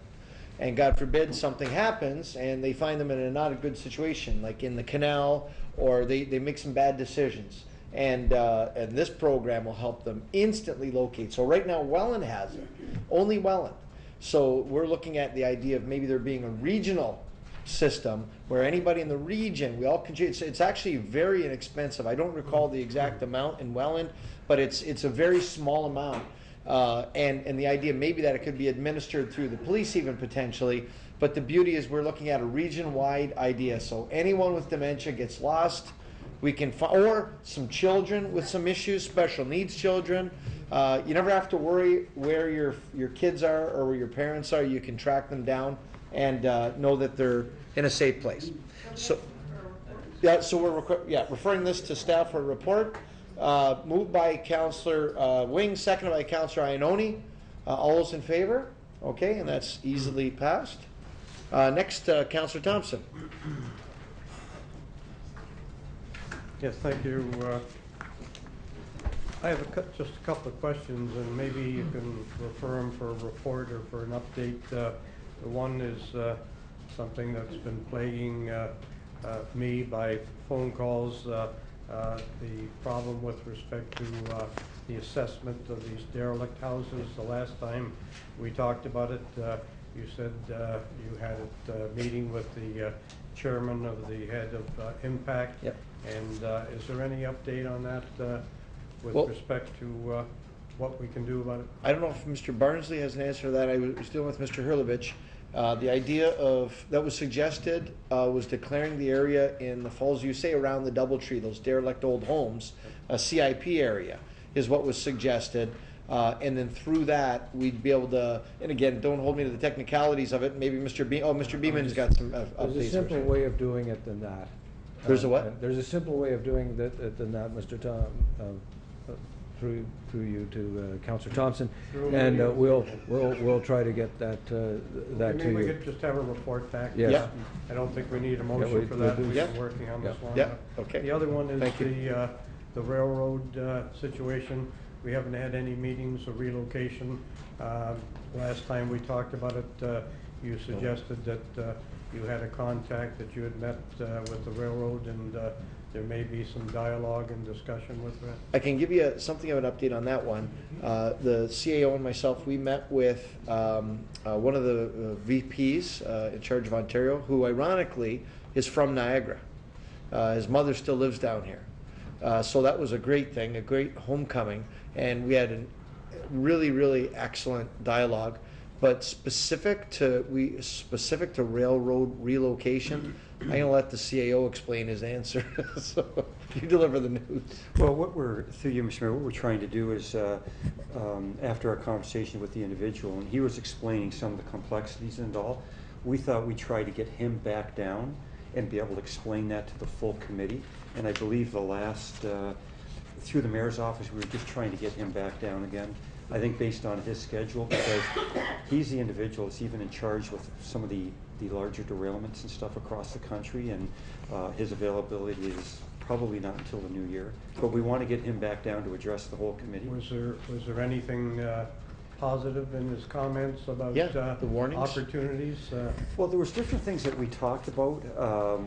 You know, he really got into other issues beyond just a rail relocation, but he did explain in detail what their program is, conversations they've had with other rail lines. But you know, to try to explain all that now, we wanted to get that information in front of the committee and let them digest it. So hopefully early in the new year we'll have him down. Okay, I think it'd be interesting for him and Mr. Ispan, who was extremely involved and knowledgeable about his several different ways of accomplishing this objective, and particularly with the problem with the derailments. I think it's really incumbent upon us to pursue this. And you know, So Councilor Thompson, in addition to the, you're absolutely right, the fact this guy's extremely bright. He's from Niagara. He actually cares. What's his name? I can't remember now. I don't remember his name. His mother lives in Fort Erie. Oh. And, he went to Notre Dame. And so anyway, he's got a lot of empathy for the area, and he completely understands it. So it was great. It was a very nice, he was really happy to be home, kind of Okay, thing. I'll look forward to Yeah. that. Thank you. The other situation is something that's been on my mind for a long time, and I was going to bring it up sometime in 2014. And this has to do with the recent news of the federal government trying to impose new legislation for the internet, and particularly concentrating on bullying and trying to prevent some of the difficulties that arise with respect to people attacking different people and making comments on the internet. And I thought that it would be an appropriate time to bring up the internet with respect to identity theft, and particularly with the election year coming up next year. I would like to have a resolution to the federal government to see if there can be something done about somebody stealing your name and for a website, particularly politically. When you get involved, somebody can just go out, buy your name, and all of a sudden you have lost control of what you're doing as an individual at election time. This is something that was amazing to me. The last election, I know that the editor of the Review at the present time was going to challenge me for spending money and doing things without first announcing my election. I was getting ready, other people doing it, of course, and all of a sudden I went to get the website, and it was acquired by somebody whose name was not Wayne Thompson. And I had to change all my signs because it was CA instead of .com, and I couldn't believe that that this could happen. And if they're changing legislation, you know, bullying is a very serious problem, but identity theft, in my opinion, is a very serious problem. And I think that this is something that should be considered by the government to impose legislation where there can be protection and also penalties with respect to this situation. So I would make a motion that we ask the clerk to prepare a resolution to our member of federal parliament and the government to see if we can have some input into the legislation that is being proposed at the present time. Okay. And I would so move. Moved by Councilor Thompson, second by Councilor Morocco. Any discussion to the motion? Seeing none, we'll call the vote. All those in favor? Opposed? Okay, that's unanimous. Okay, that's passed unanimously. Yep, thank you. I'm sorry Serge Filicetti is not here today because economic development is a very important thing. And I've been dealing with two issues over the last 6 months or so of local businesses who have suffered as a result of legislation through the provincial government and the Department of Agriculture. Who's the Minister of the Department of Agriculture? I'm not sure who that one is. Kathleen yeah, Wynne. of course. Yeah. That was... yeah, that was a funny joke. Yeah. No, that was not that funny. Anyway, two businesses, and one that I helped the father 38 years ago start a business. And I'm not going to mention the names of the two businesses now. I'll deal and be happy to pass it on so that Mr. Filicetti, who I think has had some involvement, one started 38 years ago and was distributing their product all over the region and elsewhere. All of a sudden, the health department goes in on a regular basis, and for 38 years, there's never been a problem with respect to this two businesses, one probably longer than 38 years. And the Department of Agriculture inspector comes in and shuts them down for delivering products outside. Somebody can come in and still purchase the items in their store, but they can't deliver, for example, the Club Italia to other businesses because they are trying to make them like they're a provincial food producing plant. And after 38 years, these people have been cut off from distributing their products and has created a substantial amount of hardship. And they're just completed the Local Food Act at the provincial level, and I would like to see something in here where there is some type of grandfathering for local businesses who have been in business for 38 years and longer, and I'm not using that as a specific time, a long time business, would not be subject to this severe legislation that really cuts off their livelihood and prevents them from having a successful business. Some grandfathering, you'd think, yeah. Absolutely. And I'd like to pass that on as a resolution, and I will also want the council's support to have Mr. Filicetti deal with the Provincial Department of Agriculture to see if there can be some assistance to these businesses to gain back, one in particular, to gain back the business that has been lost. The business is inspected regularly by the regional health department. There are no health issues. There have never been any health issues, and yet they can come in. And what upsets me is one of them apparently was a complaint by somebody who was in a similar business out of town, and now they've cut them off here, and the business is being given to a Toronto firm. So it was a deliberate attempt to stop that. So I'm very upset, and I've been trying to deal with this and see what I could do on a personal basis without much luck. And so I'd like to have that resolution sent. Very unfair, affecting local businesses, affecting local employment. So moved. So we'll, you want, are you making a motion, or is that a direction, Councillor Thompson, to forward to staff, or what? Okay, so you're making a motion. Okay, and I got a second by Councillor Morocco. Yep. Can Councillor Thompson identify the company?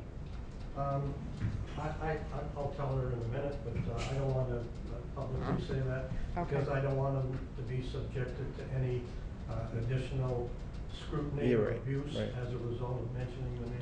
Do you need that motion? Do you understand it? Yes. Okay. So we've got a motion and a direction to staff to get Mr. Filicetti to help out with the Ministry of the Agriculture to help these two companies. So we'll call the vote. All those in favor? Okay, and that's approved unanimously. Thank you for that. Anything else, Councillor Thompson? Anything else? That's it for you? Okay, Councillor Morocco and then Peter Angelo. Just a... I got you. Huh? Mayor, to staff.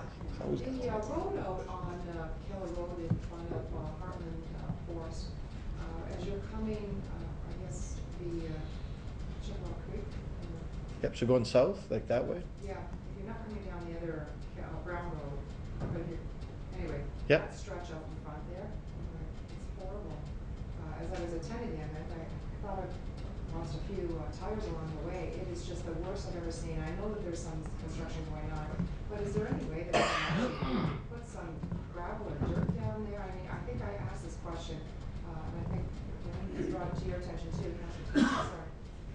But it's just a mess. If you could maybe just have the staff just look at that, maybe put some gravel down or something just to fill it in, especially with the Christmas event that's coming up. Or grade it? Does it need grading? Is it holes, potholes? Drive down there, and you will not believe it. It's just horrible. I mean, it's been bad before, but this is the worst I've ever seen. I'll go into Councillor Thompson's car. We'll go check it out. Thank you.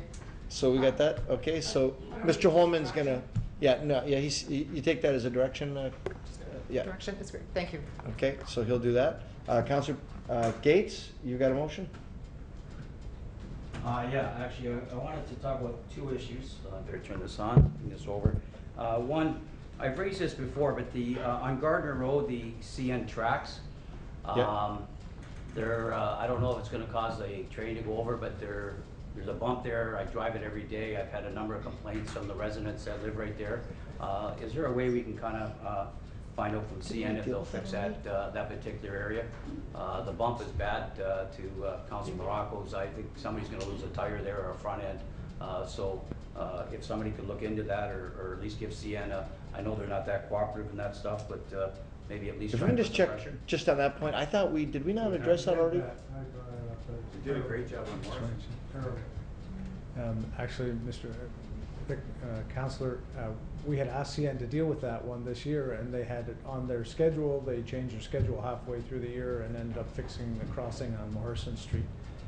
But we'll put them on notice again and ask them to fix it, or ask if we can fix it instead. I know that I've raised it before, and I know that I've sent it off to staff, and I know that staff has been extremely good with the resident that had called, because you've made some contact. They called me again today to ask that they haven't been contacted in a while. I said that I'd raise it today. I know our staff's doing a good job, but obviously it's an issue with CN, and I guess we just have to put a little more pressure on it. The second one I'd like to ask you, Jim, about that maybe you could help me, and then maybe I'll put a motion for it. FCM put out a document last week that talked about what the federal government's doing around rail safety. And it talked about telling municipalities, and I believe they said that they'll give you a report every 3 months. I believe that's what was said in the report, and what's concerning to me is what good does that do under rail safety when the audit came out that is an issue today that talked about there are significant weaknesses and oversight in the Federal Railway. It talks about rail safety, the lack of knowledge of rail routes used to transport dangerous goods, lack of safety audit, problems with poorly trained inspectors. And I guess the concern that I have with the document that I received, and I apologize, I didn't bring it tonight, I did try to find it, but it says that they'll report it every 3 months. The problem that you have, if you're concerned about your first responders, is that the chemicals may have already gone through.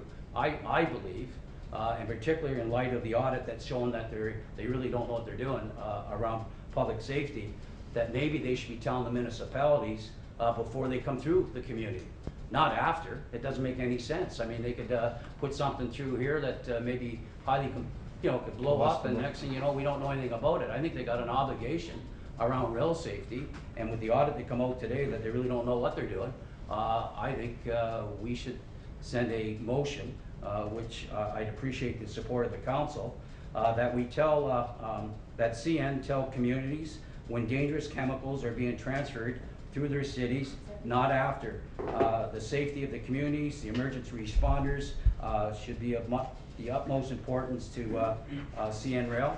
And I'd like somebody to support that, because it makes absolutely no sense to tell me later. And I believe that's what it was. I was going to ask you if you had an opportunity to see the document. But I did see the actual document. Yeah, I think it's 3 months they're going to tell the city. Makes no sense to me. Okay, well, we have a motion, and second by Councillor Ioannoni, and the clerk wanted to comment?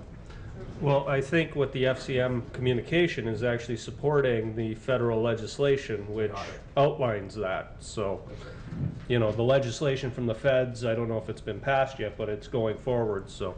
And that's my point. I don't believe, I know that the FCM is supporting it, but it makes absolutely no sense to me, quite frankly, and I don't think it should make any sense to any community from coast to coast to coast after what we've been seeing with the rail disasters that have gone on in a number of communities in Quebec and Edmonton. I mean, the list goes on and on, that to tell communities that we'll tell you what went through. within 3 months. That makes absolutely no sense to me. I think we should know ahead of time if they're bringing dangerous chemicals through our community. I believe CN should have an obligation, even though I know what I know FCM's probably happy that they got something because they didn't have anything before, and I get that, but I think we have to continue to put pressure on CN and the federal government to tell communities exactly what's going through our communities. And so I understood that FCM was supporting it, but I certainly don't think it goes anywhere near far enough to protect our communities and certainly our first responders. Okay, Councillor Inoue? And Mr. Mayor, I second that and just congratulate the municipality for their emergency management operation practices, because that's the only proactive thing we have right now. My final exam was on that exact thing, and my final paper was on, I had to do a rail line. I had to pick a disaster in Niagara Falls. I picked a rail line disaster. I picked the community I lived in, which was Morrison and Portage Drummond and Portage at the time. And I mean, the only proactive thing you can do to beat CN Rail at their game is to create your emergency management programs and your disaster programs, because it goes through our community, that train goes through our community on the average of 15 to 18 times a day, and there are dangerous chemicals almost every single solitary time. So the sad part about this, it's going to be, this conversation will become after something happens. Because when Councillor Thompson talks about moving that rail line, my first question was, did they say yes or no? Like, is Buddy gonna come give us a long-winded explanation to tell us no at the end? If that's the case, then we have to start looking at overpasses, underpasses, things like that, especially for emergency response vehicles. So, I mean, I hope we get him in sooner than later, because it's example after example every week on why we should have something. If there's no other comment, then we'll call the vote. All those in favor? Okay, and that's unanimous. Good. Is that it, Councillor Gates? No more for today? That's it. Whew. Okay, Councillor Pietrangelo. Thanks, Your Worship. I was just hoping to get an update on something. We want to play a guessing game? Oh, let me guess. Thoroldstone Road? Okay, let's talk about the extension. The last time that I asked about it at council, you had said that you were going to have a meeting with the CAO, and also that Mr. Holman had a meeting on the Friday of that week. I'm really hoping that we can somehow push the region into actually getting the tender out before the end of the year. That's my goal, Your Worship. I'm just wondering where we are with that. Well, that's great. We're going to give you an update, because actually we had another meeting, ironically, today. And so I'll let the CAO or Mr. Holman, which you prefer to... Okay. Mr. Holman? Thank you. The game plan is that we're going to arrange a meeting with SciTech to have final discussion about the transfer of ownership and SciTech's commitment to participating in the help for the cleanup. That meeting has been, I think, scheduled for next week. For next week. The lessee is arranging to submit a proposal to regional council, and their staff is targeting towards the end of January to take a report to their council. We hope to have the details ahead of time so we can get it before you in advance. If not at the December 10th meeting, it'll be the first meeting in January, which I believe is the 14th. So we have a game plan to have a final decision in place by, I guess the last date it would go to regional council would be the 6th of February. We are, however, still proceeding along a parallel route to establish a new access road along the CN, former NS&T line. And we have already arranged for our first PIC to be, I believe it's in the second week of January. So early in the new year, we're going to know one way or the other whether we're building a new Thoroldstone Road extension and under what terms, or alternatively a new access road.